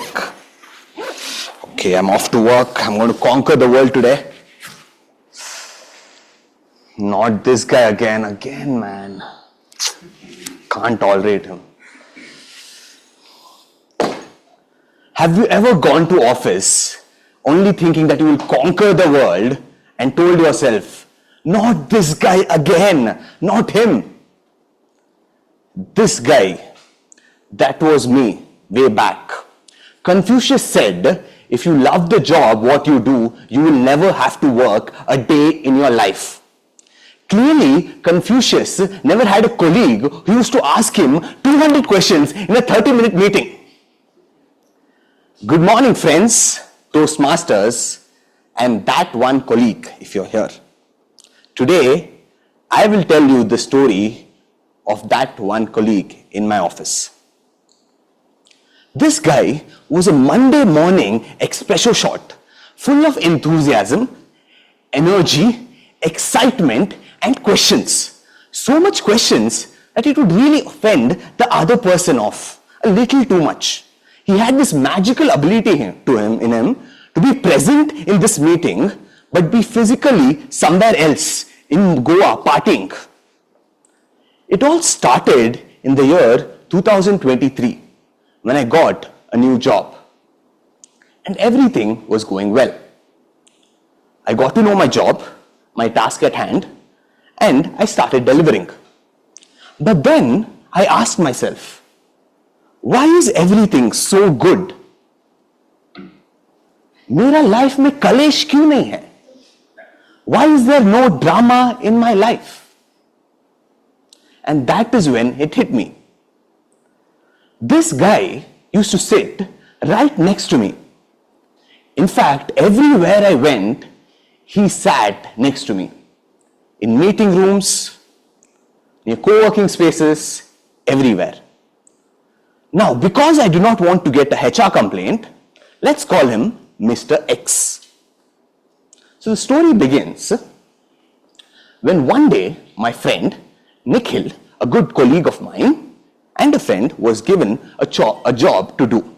He had to do it overnight and come next day in the morning and present it in front of a bunch of people.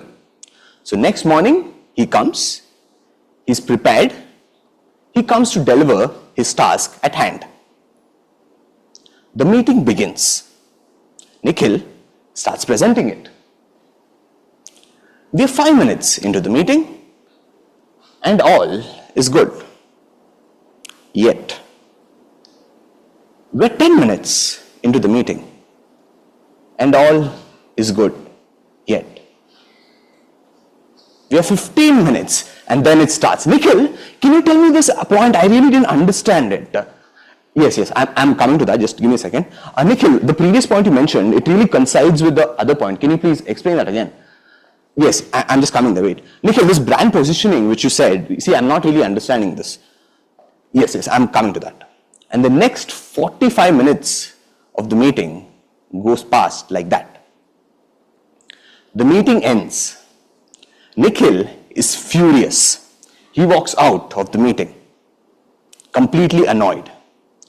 Now, Mr. X, on the other hand, completely unaware of what he has done, thinking the meeting went very well. That day later, when you think all hell will break loose, Nikhil approached Mr. X. When you come unprepared to the meeting and ask questions, it holds the team back. It doesn't take the meeting forward.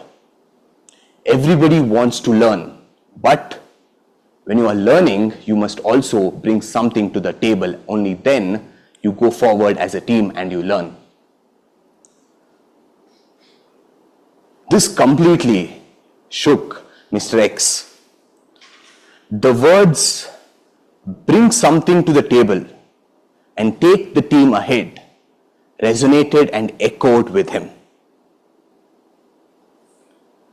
Do you know who Mr. X was? Mr. X was me. Clearly, I was unaware of what I had done. And all of a sudden, so many names echoed in me. Safa, in my first workplace, how I must have offended her. In my college, with Raj, with so many people at my co-working space. so many mistakes. I was aware of what I had just done, rubbed off Nikhil in the wrong way. I completely apologized to Nikhil. I was so wrong that day. Toastmasters and friends, sometimes in your enthusiasm to do something, you may rub off somebody in the wrong way. Now, every time I go to the meeting room, I take a step back. I rethink. I reevaluate. I ask a perception. I ask another time if needed. And most importantly, I come prepared to meeting rooms, because this solves most of the problems. And if you're on the other side, like Nikhil, approach like how Nikhil approached. Communicate like how Nikhil communicated. Communicate with clarity. Communicate with confidence. Communicate with belief. And communicate with the intention to solving the conflict. Thank you so much.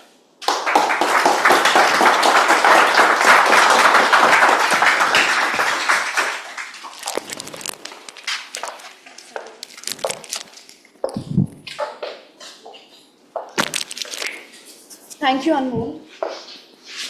It was really creative perspective, and it was a mix of humor and storytelling. I could picture every moment, and I totally agree. In my meetings also, I work from home, so it drives me crazy when that one person, every meeting has that one person who has thousands of questions. But it's also important not just to listen to those questions, but to understand and act accordingly. So thanks for that. Now that concludes the prepared speech section. May I now request the audience to take out their phones and provide their valuable feedback for the best prepared speaker. The voting link is on the screen.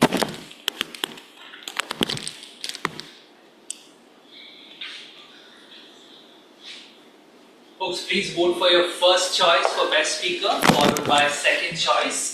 Follow that up with feedback for all of the 10 speakers. You'll all be given 3 minutes to fill in the feedback. Time, please, note the time of 3 minutes.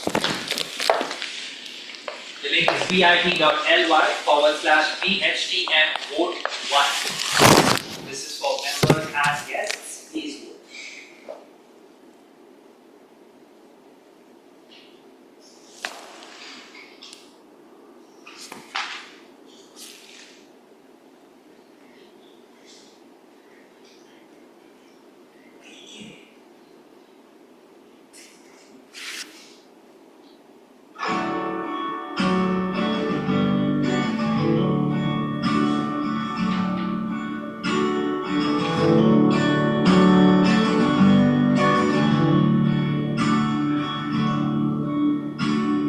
Let's go. Just you and me, we can see it all.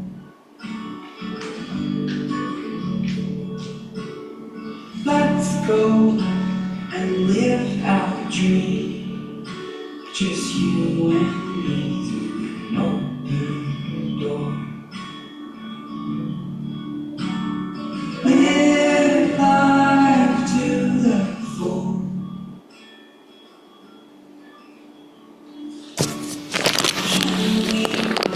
Try to find a way.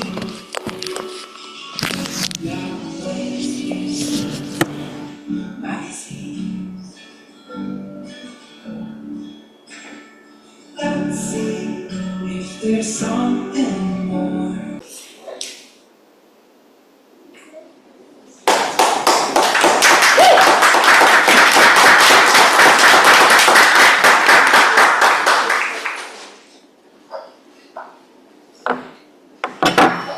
Welcome back, everyone. How's the Josh? Great. Hi. So now, as we enter to the second part of our meeting, the evaluation segment, there is a quote I love, and it goes like, "Feedback is the breakfast of champions." In this segment of feedback and evaluation, Each evaluator will now have 2 to 3 minutes to share their observations, highlights and suggestions for their speakers. So let's begin. We'll call out our first evaluator, someone who finds joy in pages and places with a love for both reading and traveling. Please give it up for Deepak Kumar.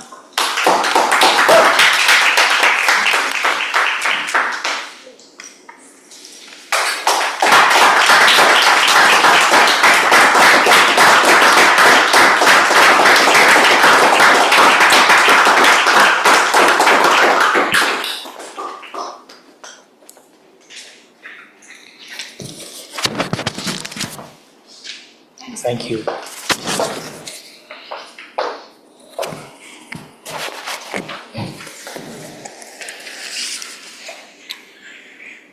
Thank you, T. Modi. Good evening, fellow Toastmasters and dear guests. Good evening. My target speaker, Prakash, has done a very wonderful job today. The speech objective was to give the structure of his speech and introduce himself. So he introduced himself from class 10, from age 10 onwards, what was his interest, what was his, how it moving from one topic to another to where he is today. So we got the background of him clearly, that he is from Ranchi and why he's become a data scientist today, and all of that. So that is where you have excelled at, storytelling to the audience through your life journey.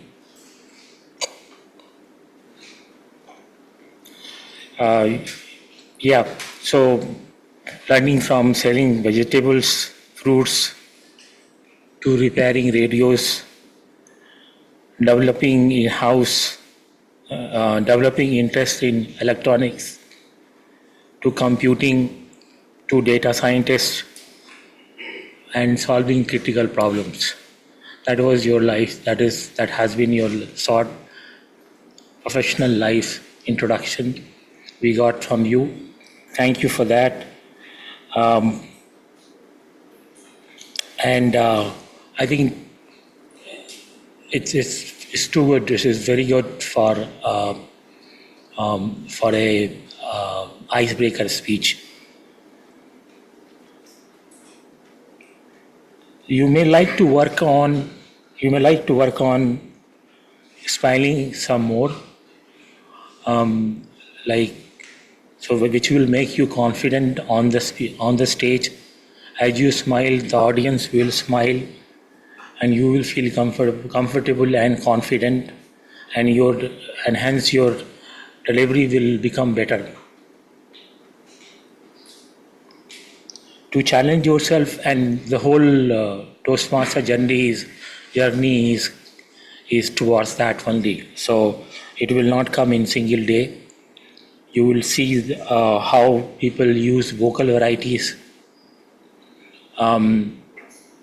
So they will go low volume to up volume, to speaking with a lot of happiness or with a lot of sadness. Gestures. Today we got a lot of gestures from Samuk. Sorry, am I Sayuz? So there was a lot of wonderful examples of gestures, and you will gradually develop your comfort level in speaking here. So with that, thank you very much. Over to you, T. Modi.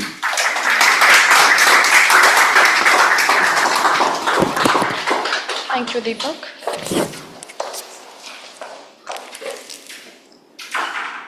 Thank you, Deepak, for that detailed and thoughtful evaluation.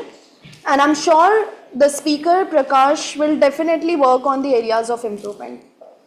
Now, let's welcome our evaluator 2, someone who loves walking in parks and playing badminton. Let's give it up for Srinath.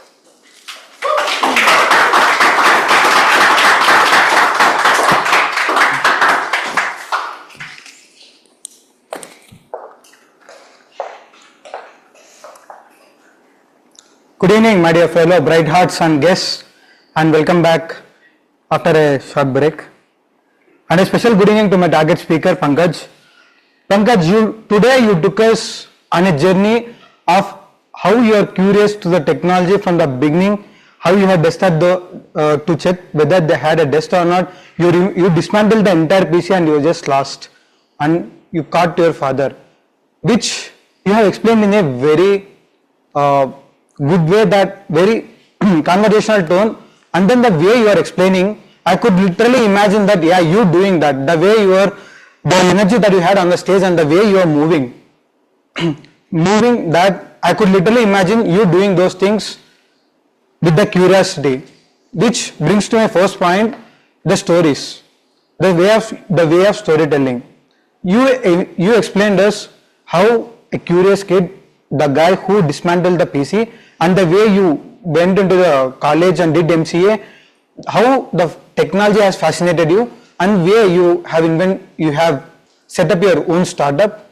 These stories I could vividly remember, and exactly you took us through the journey. And then the second highlight, the stage usage. While you were explaining the stories, I could see, I and the audience could see that the way you are moving and the way you are explaining the stories, I could literally imagine you being kid here, and you moved to the college and you set up your own company in Bangalore. So that's the second highlight of the speech. And coming to the third highlight of the speech, your speech structure. Like I have mentioned, the stories, the way you have narrated the stories, the way the placement that you have added in the stories, like kid, and then intermediate, and then the 10th and 12th, the MCA, after that you setting up the company and you standing here. The way you narrated the stories and then the structure was very well written, which if I could challenge you and give you one area of improvement, the whole idea of the object of the speech was the giving an icebreaker and introducing yourself to the club and telling how you came onto the Bright Hearts and how you landed on Toastmasters. That's a minor nitpick. I would say that the way you narrated the stories was very good. At the same time, if you could have implemented how you have landed on Bright Hearts and you came onto the stage, and if you could have added this, and this could have taken your speech to the next level.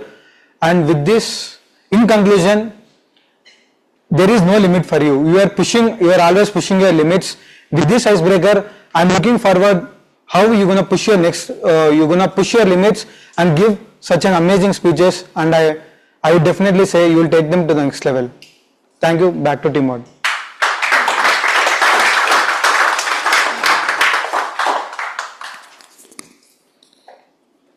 Thank you, Srinath.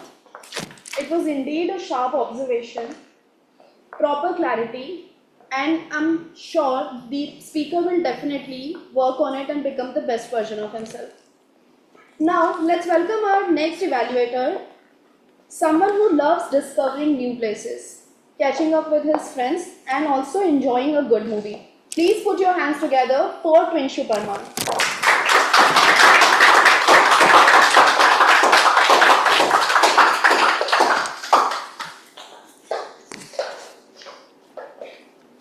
Good evening, Bright Hearts, Toastmasters, and dear guests. A special good evening to my target speaker, Pooja. Pooja, what a story. It could be a movie with the titled, but not of Yash Raj films, but might be possible of Karan Johar. When romance is not what you expected, but reality turned out to be a memory and laugh at the end. A story where you thought you could give a surprise to your husband with just 30 minutes of a palak paneer recipe, but it turned out even after 2 hours, but the recipe didn't work well, and it is now rest in peace. And after that, the biryani take the part, and that smile came to your face. the highlights that I think are, like as usual, the content that I already pointed out, the expectation, what happened then and how it come to learnings even, and that happy ending what every film needs. Second, the body language, where what your husband might be expecting, what you thought is like flawless 3 meals chores, and the spinach bomb exploded, and even when you cut from the roots how it used to be. And the third point, the humor is sprinkled everywhere. It's like rest in peace recipe. We can relate to, like, it's now the recipe and the vegetable is no more, and we have to rely on something other. Even the kitchen turned into science lab. You are doing every microscoping things. You are cleaning like it is going to be NASA's second mission, like that. And coming to areas of improvement, which I think it could be more, if it was there, it could be more better. Like eye contact. I felt like you were seeing like in the front and then top right, then front. It is like just in and out. So if you could give 1, 2, 3 kind of stage movements and this interacting with what speakers are, so that you can practice in mirror as well as the audience. There are some videos as well in YouTube where you could practice by watching them, and you can maintain eye contact. Just simple. And even pauses. The second point, pauses, where you said then palak paneer is in rest in peace. I had tears in my eyes. But your husband was there to help you out. You need to get some pause here. The third point I felt which could be improved is vocal variety. The line that is the spinach exploded. You said like spinach exploded, kind of, but spinach bomb exploded. But you can say spinach bomb exploded like this. The kind of vocal variety, slow to fast, it could make better. And even some walk in Kaban Park, rain drenched. And in conclusion, I will say your content was good as usual, and body language and humor was onto the point. But if you could help with practice more about eye contact, pause and vocal variety, that you can make your speech going to next level. Thank you. Back to Team Water.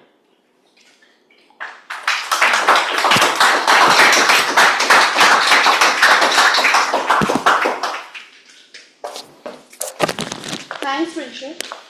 It was crisp, constructive, and very well delivered evaluation. And yes, I totally agree. Vocal variety puts a life into the speech.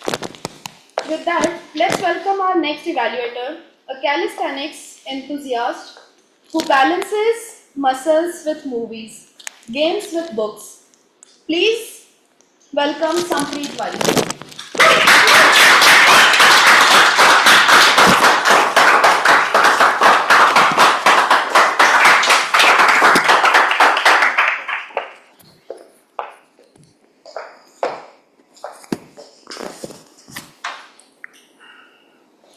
Hi everyone, I'm back with my report. First of all, I want to say I'm giving 10 by 10 for your loud cheer. I'm sure Gautam would have felt better once he heard the cheer before his speech. He had got good enough confidence. And coming to the evaluation to my target speaker Gautam, the highlights of his speech, I felt like his structure of his speech is really good. The way he compared Mahabharata characters and the traits with his father, I think that landed really well.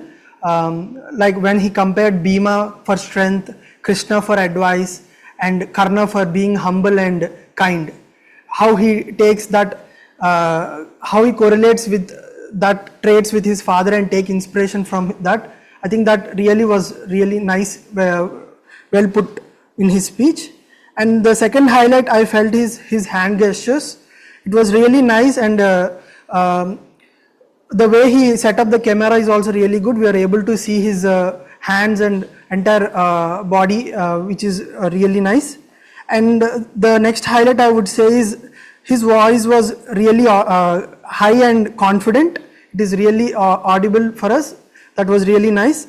And coming to few areas of improvement, I felt like throughout his speech, he has monotone kind of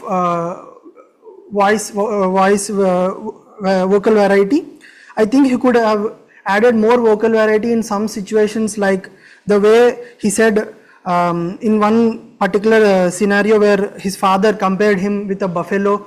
Maybe he could act serious, because that was a really turning point on his life, like that changed his life. He could have added some vocal variety, saying it very serious, like, look who came to our house, a buffalo, something like that, to generate that seriousness in that situation.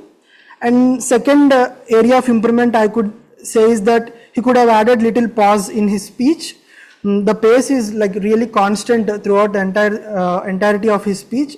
Maybe in one particular situation in the phone conversation with his dad, he could have added little pause, saying that, Dad, I have failed in 6 subjects. I am not able to study.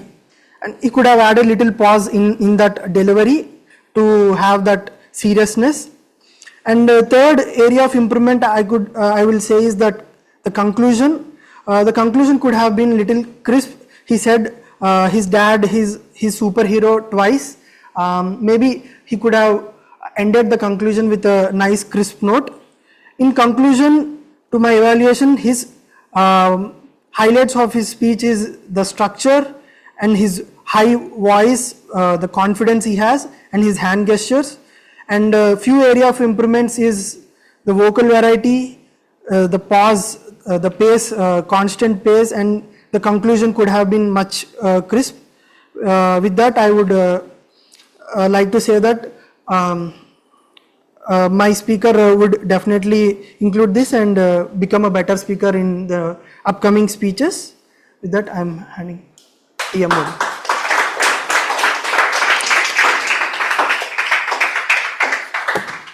Thank you.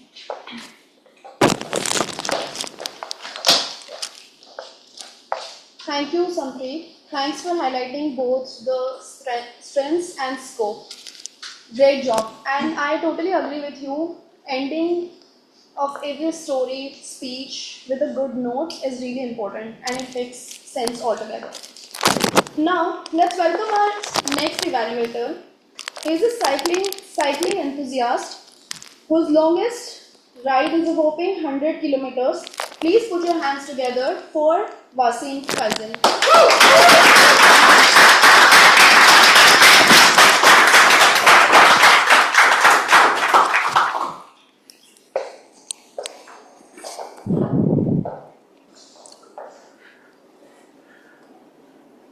Good evening, everyone, and a special good evening to my target speaker, Siddharth. What a lovely speech about a disaster story. Siddharth, the first thing that I liked about your speech was the humor. I even named my canteen Didi. This guy brought a UN research paper to show that we need non-veg. All of them landed really well. And the second thing that I loved was the imagery and contrast you brought to describe your friend Aman. He used to keep listening to the same song on a repeat mode. He started sharing Rangoli emojis. And towards the later part, you mentioned how he's no longer listening to the same songs. These were the highlights that I really liked. Going to the areas of improvement, I felt first point is gestures.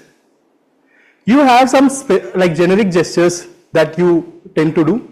I would say if you can work on making more specific gestures, especially on parts of the speech where you wanted an anchor. For example, he moved from paneer to mutton biryani. Something like that would have shown the transition. And the other one I noticed was you have this habit of like having a neutral resting position to be clasping your hand. Probably you can practice a bit on that, like probably to keep it on the sides or keep it in this manner. The second thing I would like to recommend you is the vocal variety. While most of the speech you have the clarity, I feel you can work on the vocal variety part. Mostly I felt, especially on the tone, it felt monotonous. especially in the negative cases where we fall, we cry, we even warn. Pause a bit and say, but we should not interfere. That would have brought in more impact on the vocal variety part. The third one was the stage movement. Again, I felt like after one line, you would be speaking over here, and then you go, for the second line, you would go over this section. Your speech had a clear, distinct three parts. The first phase is where you was curious who that girl was. The second was when your friend's personality was changing. And the third was the climax where his friend, like the girl said, we can just be friends. So you could have probably positioned for the first part here, second part here, and then the third part over here.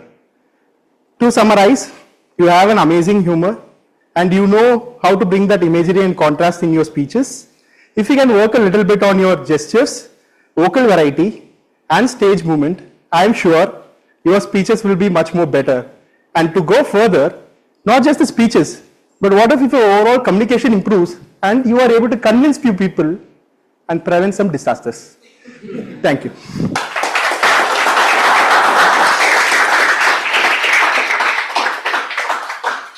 Thanks, Vasan.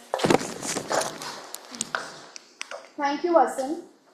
It was an insightful feedback. It was delivered with proper structure and poise. Nicely done. Thanks for that. So moving forward, we've heard some great evaluations already. Before we continue, moving back to our theme, I'd like to share one more short story. This time, it's about standing tall despite all the odds. So it's the story of Wilma Rudolph, the girl who couldn't walk. Wilma was born prematurely and she suffered from polio as a child. Doctors said that she would never walk again, but she kept fighting. By the age of 12, she was walking and later she was running. In 1960, she became the first American woman to win 3 gold medals in a single Olympics. So Wilma didn't wait for the ideal conditions, she just made her own path. No matter what holds you back, you can rewrite your own ending. With me so far? So with that, let's welcome our next evaluator, someone who brings balance with yoga and energy with dance fitness. Please put your hands together for Vishnu Pradeep.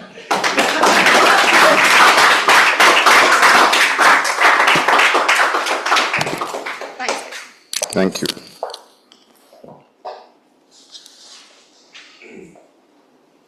Right Hearts Toastmasters, dear guest, and my target speaker. Good evening to all of you. Good evening. Toastmaster Sneha, today I am glad to say that you achieved the objective of your speech today. How did you do that? 2 main highlights. 1, you were able to achieve your highlight through relatable stories and real life examples. One from your office and one from your personal space with your friend. Definitely the audience were able to understand that and clearly identify what is that impact which you made there. Second highlight about your speech, Toastmaster Sneha, is you explained your supportive communication style as well as your initiative communication style through 2 stories. And you really tied it back really well when you said you wanted to have this initiating communication style and you used the same story and used a different approach there. I'm sure, at least for me, I was very able to understand how that difference was made, and I'm sure the audience would agree with this point. Even though you had those highlights, there are areas of improvement for you to take this speech to the next level, Sneha. While your initial story had details around the problems which you faced with your manager, I would say that the second story which you brought with your friend didn't have more details, which I would like to say that whenever you are picking stories, if you can bring that ratio between the stories in the same level, that will actually add more value to or the more impact to that storyline which you are bringing. Second is about the clarity. You clearly mentioned the problem statement with the communication style with that initial 2 stories. With the initial 2 stories, that supportive communication style was able to be conveyed properly to us, but for the initiating communication style when you talk to your manager about this. If I would have been in your place, I would have taken this approach. So that was the day when my manager was talking to me and I had a presentation, and he came to me and asked, "Did you do your homework?" I felt a little bit bad, but instead of that, with my supportive communication skill, as well as my initiative communication skill kicked in, I responded back to him, "Yes, of course, I did a lot of homework and I have made notes also there. Do you want to take a glance? And also, do you want to give some points on top of this?" My manager was really happy, which I was not expecting. This would have really made an impact, which will make an impact to the people to understand what is actually your initiative communication style have made. Sneha, bringing in summary, your speech had great relatable stories and real life examples, and you achieved your objective. Second is, you really connected the same stories really well and making sure that it tied back with examples as well. To bring your stories, to bring your speech to the next level, Toastmaster Sneha, please make sure that there is weightage on stories in the same level. And the second one is, bring more clarity through enactments to give an impact to that story. Thank you so much and all the very best. Thank you.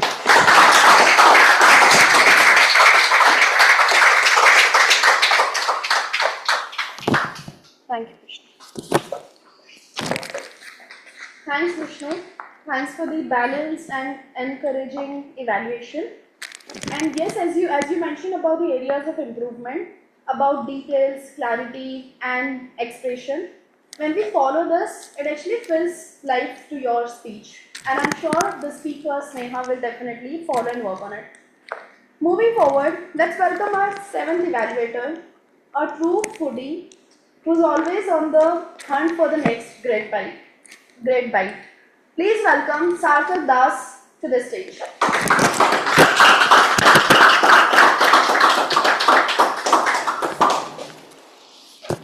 Thanks.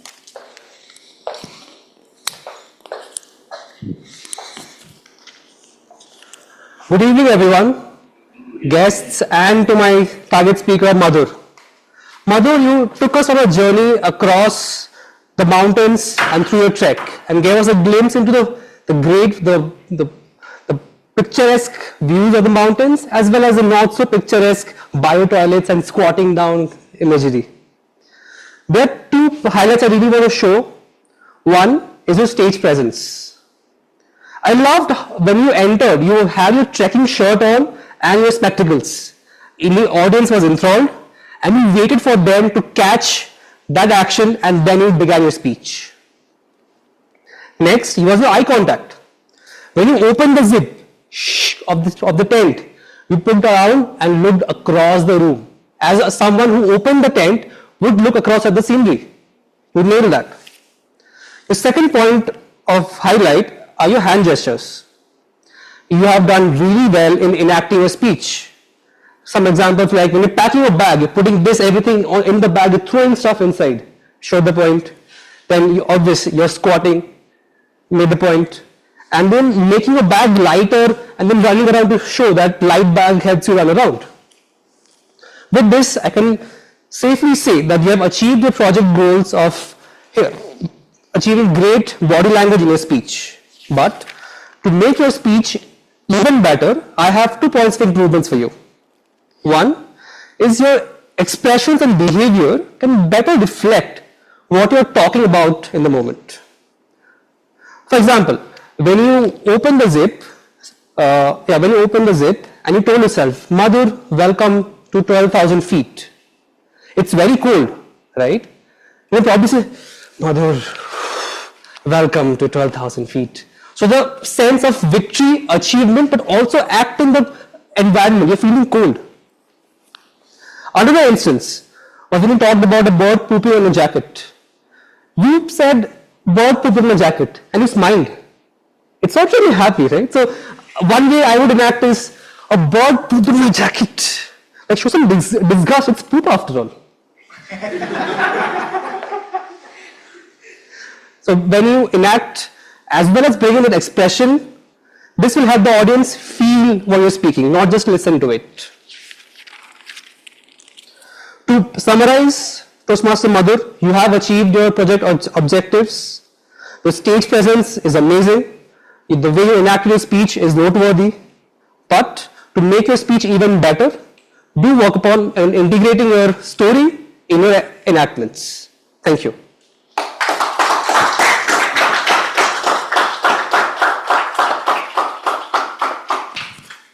Thank you. Thanks, Arthak. Thanks for the highlights. The highlights were great, and improvements are something that the speaker definitely should work on. It was surely a detailed evaluation. It offered value to both speaker and audience. I'd like to just mention one more thing, basically to repeat, I mentioned this earlier as well, that feedback is the breakfast of champions, and I'm sure all the speakers today, whatever feedback that they are getting, will surely work on the feedbacks. Now, let's welcome our evaluator 8. He's a fan of sci-fi and thrillers. He loves exploring new places and making memories with his friends. Please give it up for Aditya Patnaik.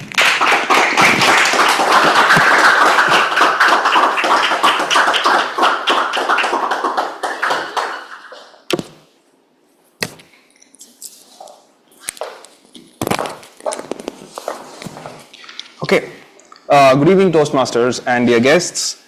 I have a question for you, Toastmaster Soj.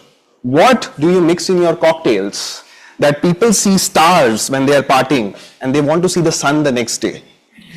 I would definitely want to be a part of such parties.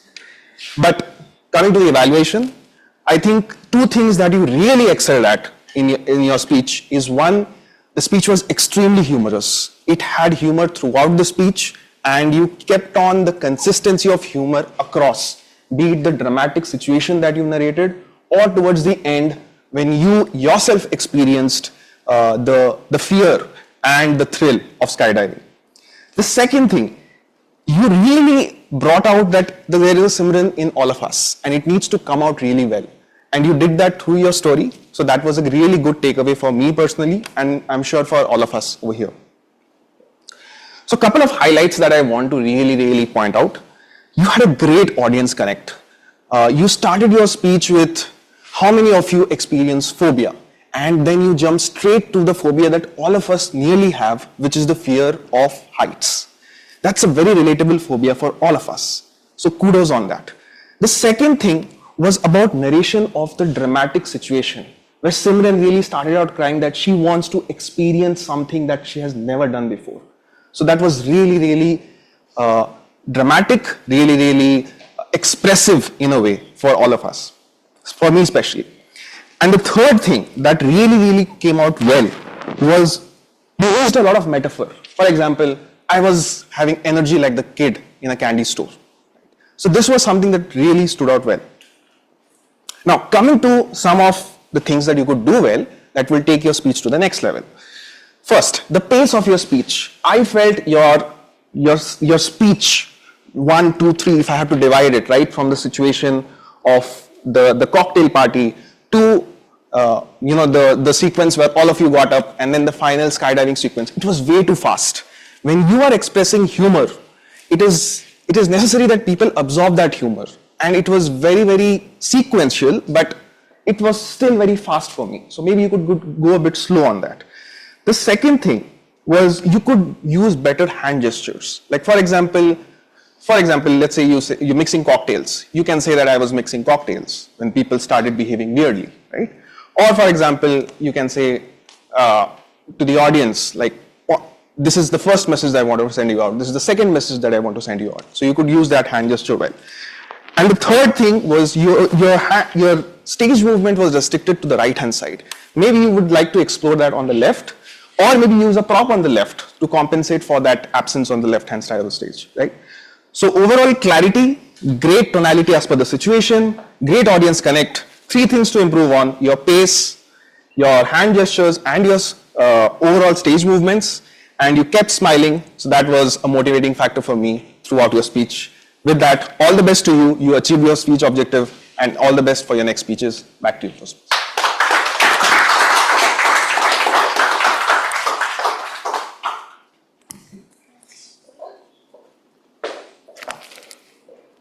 Thanks, Aditya. It was a great evaluation. All total, clear, specific, and supportive. And I totally agree with the audience engagement highlight for the speaker. Now, as we move towards the end of our speech marathon, I'd like to welcome our next evaluator, a powerhouse of precision and focus. She's a national level table tennis player. Please put your hands together for Debsha Patnaik.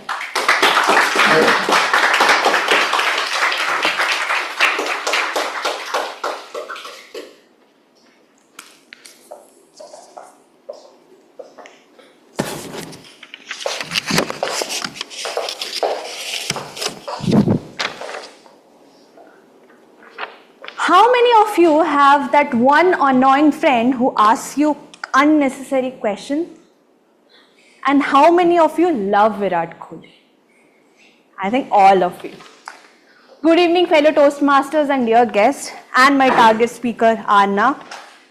I loved your speech in terms of your storytelling. Two master stories. And that was the base of your speech for engaging humor. Ladies and gentlemen, in engaging humor, storytelling plays a huge importance, and those two anecdotes were from Anna's life.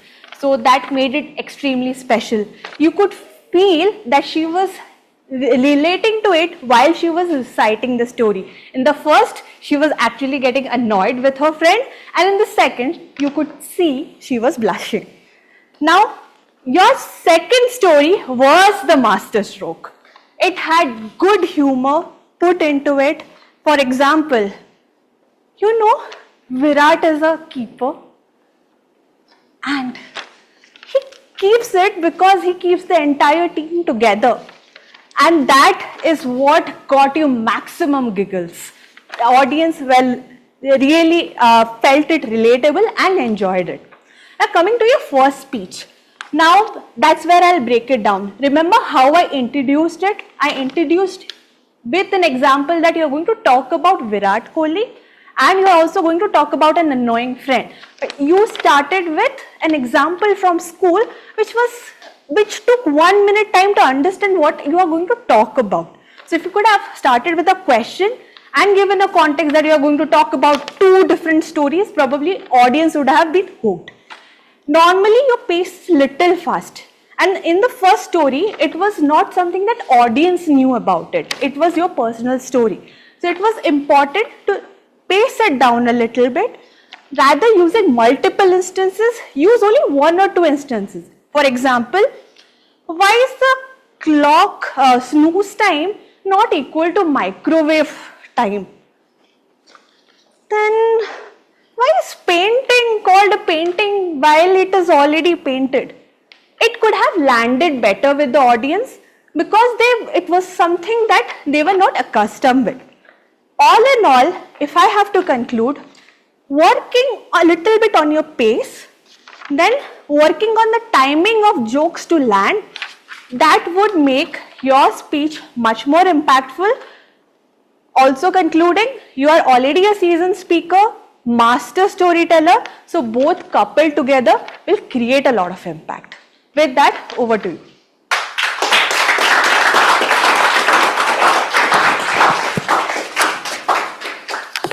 Thanks, Debsha. Thank you, Debsha. That evaluation was a powerhouse of mix. It was a detailed oriented mix of praise and recommendations. Thanks for that. Now, as we are about to conclude our today's meeting, I'd like to invite our last evaluator for the day. She is someone who balances life with yoga, meditation and meaningful weekends with friends. Please put your hands together for Ruchi Jain.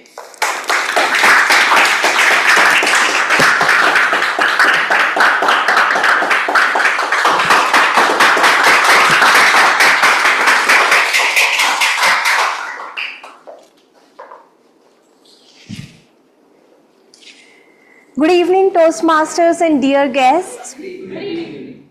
And a special good evening to my target speaker, Anmol. Anmol, Ah, this guy again.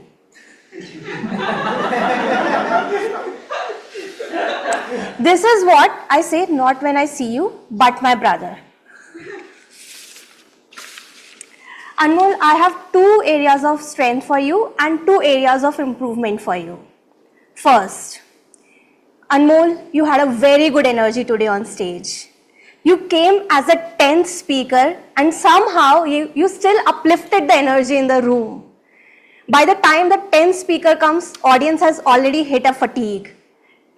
So I really commend you on the stage. When you came, you packed your bag, you this guy again, and you moved back.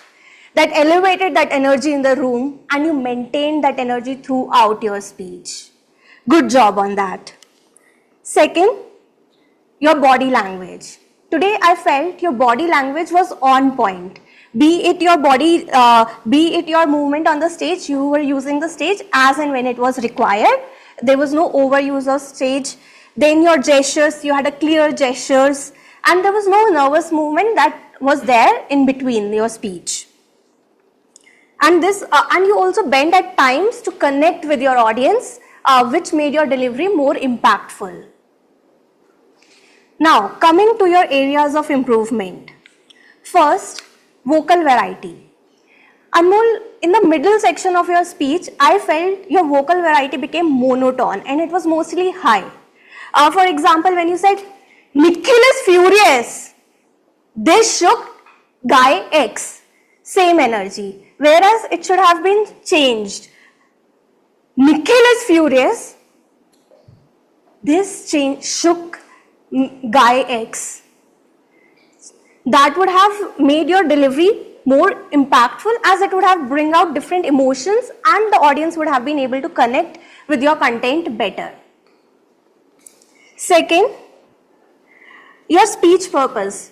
While you had a good conclusion and there were two lines you summarized where you gave a call of action for the audience that be more aware of your own actions, and if you feel that there is a conflict or something is not good, address it, communicate it. But I would have liked to hear more on how you address the conflict with Nikhil. Were you able to address that? Were you able to resolve that? Or did you make your peace with it? That would have enriched your content and it would have made your purpose for the speech more impactful. In conclusion, Anmol, I really liked your energy and body language today. And with working a little bit more on vocal variety and enriching your content through putting more steps and strategies will give more practical key takeaways for the audience as well. That's all for my evaluation. Over to you, Toastmaster of the Day.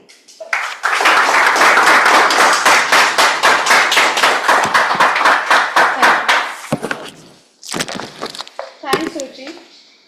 That was really well-rounded and engaging feedback. Now, may I request everyone to take out your phones and cast your vote for the best evaluator. The voting link is on the screen. It's bit.ly/BHTMOVMVOTE2. And we'll give you all 2 to 3 minutes to fill the form. It will be a minute actually, just 60 seconds, short.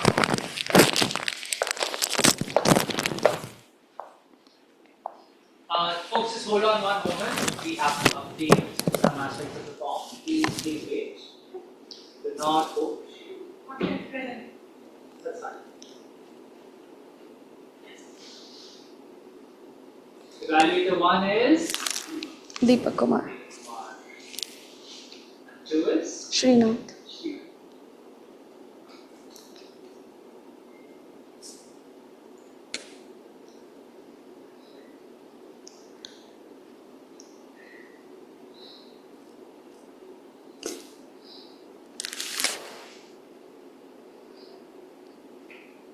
okay, folks, you can now please vote. Can you ask him to change second choice?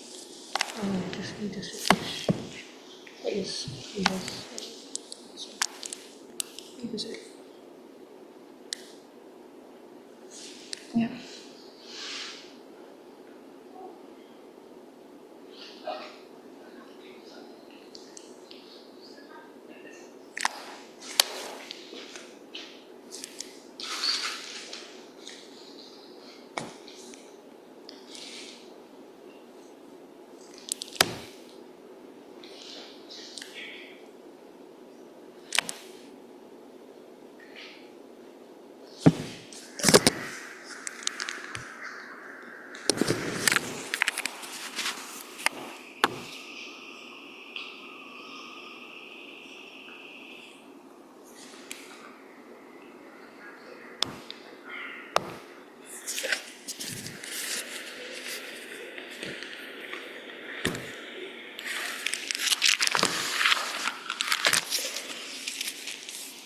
We have 15 responses. Let's try to get to 25.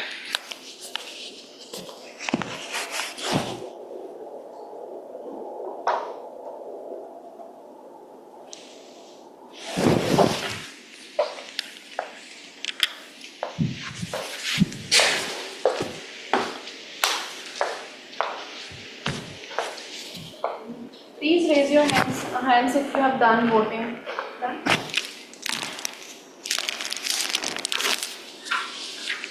So as we come to the end of this wonderful speech marathon, I just want to say each speech and each evaluation today reminded us of the beauty of growth, of learning and of showing up. So we don't need perfect conditions to grow, to thrive, just the willingness to try. And always remember to bloom where you're planted. With that, I now hand over the stage back to our presiding officer, Akshay. Thank you.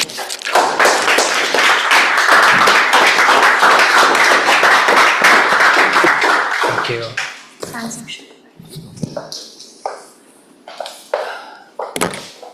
Okay, I am back.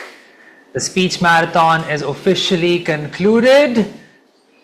How was it, folks? Did you guys have a lot of takeaways, a lot of learnings? Yes, I see our diligent VP Education is working on processing the results. In the meanwhile, I'm going to ask a couple of guests what they thought of today's meeting and if any particular speech stood out.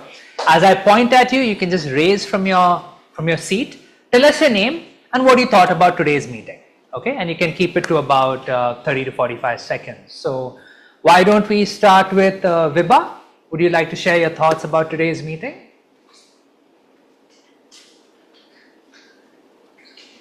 Yeah, you can just from there itself. It's fine. I like the flow of this meeting today. Like this was this is a speechathon, and there are 10 speeches, got to know many stories from other people and the evaluation. I've learned about the evaluation process also, because one by one evaluations today. Okay, all right. Thank you so much, Vibha.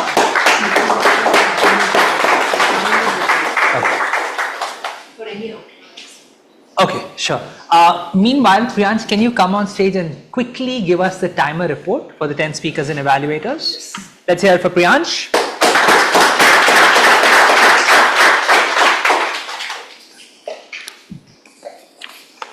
I'll just say the timings of every speaker who's been on stage. Sangam took 4 minutes 21 seconds. Akshay took 7 minutes 58 seconds. Bhumika all in total took 17 minutes 25 seconds. Prakash took 5 minutes 30 seconds. Pankaj took 5 minutes 54 seconds. Pooja took 6 minutes 27 seconds.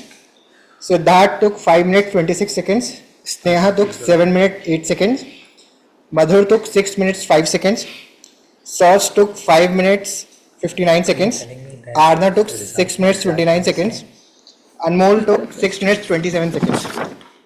And evaluator Sampreet took 3 minutes 28 seconds. Wasim took 3 minutes 3 seconds. Vishnu took 3 minutes 1 second. Sarthak took 2 minutes 53 seconds. Aditya took 3 minutes 20 seconds. Devsha took 2 minutes 56 seconds. Ruchi took 3 minutes 22 seconds. And there were some disqualifications as well. Gautam, Deepak and Twinshu were overtime. All right. Thank you so much. Let's hear for Priyansh. Okay, first of all, apologies. We are running a little over time, but given it is a meeting with 10 speakers and 10 evaluators, I think we're doing a fairly decent job. Plus that break and that biryani was lovely. Where is Wasim? Delicious. I was so hungry when I came to this venue, and then Wasim filled my stomach and my heart. On that note, let me, before I actually announce the winners, there is one big announcement to make that is regarding next week's outdoor meeting. I'm sure most of the members are already attuned to what is going to be happening. Next Saturday, we're going to be having a half-day outing. It's going to be from 8 a.m. to roughly 5 to 6 p.m. It's going to be at Club Cabana Resorts, which is around the airport area. Okay. Please register as soon as possible. There is a charge per member. You can scan this code or use the URL bit.ly/BHTM outing. This link is going to be open till tomorrow, after which we're going to lock it and make the reservation. So please do it as soon as possible. Can I get a thumbs up from the members? Instructions are clear? All right. It's a half-day outing. Open to guests as well. If there are any guests who would like to attend this outing, just reach out to me after this and we can have that happen. Okay. Srinath? Ah, good. Do you have a swimsuit?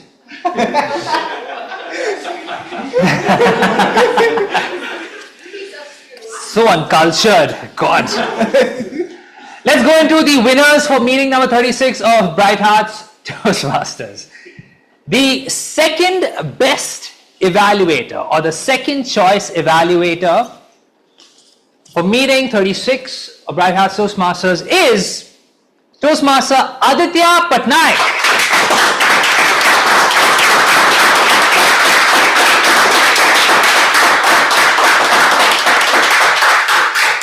Wonderful job, Aditya. You can stand right there. The first choice winner for the best evaluator for the speech marathon on meeting 36 is Toastmaster Vishnu Pradeep.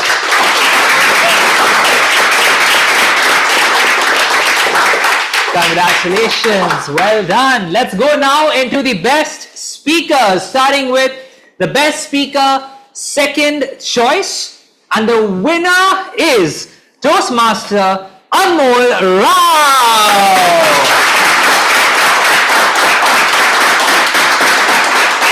Congratulations, Anmol. You can stand right here. It's no easy feat to be nominated as the best winner out of 10 speakers, right? So this is definitely a very, very huge accomplishment for this one person, because the winner nominated as the first choice for best speaker of meeting number 36 of Bright Hearts Toastmasters is Sayuj Varghese. Congratulations, winners. There you go. Congratulations. Congratulations, Vishnu. Congratulations, Anmol. Congratulations to our winner, Sayuj Varghese. Let's take a quick picture. Everyone in the frame. Smile. Thank you. All right. Thank you so much. Thank you, thank you, thank you. Let's hear it for them once more. On that, not much else to say, but that we are one meeting away from ending this Toastmasters calendar year. So next week, hoping to see a great turnout from all of the members of Bright Hearts Toastmasters. Signing off as a presiding officer for meeting 36, I declare this meeting closed. Requesting everyone to come up front and we'll take a quick group photo.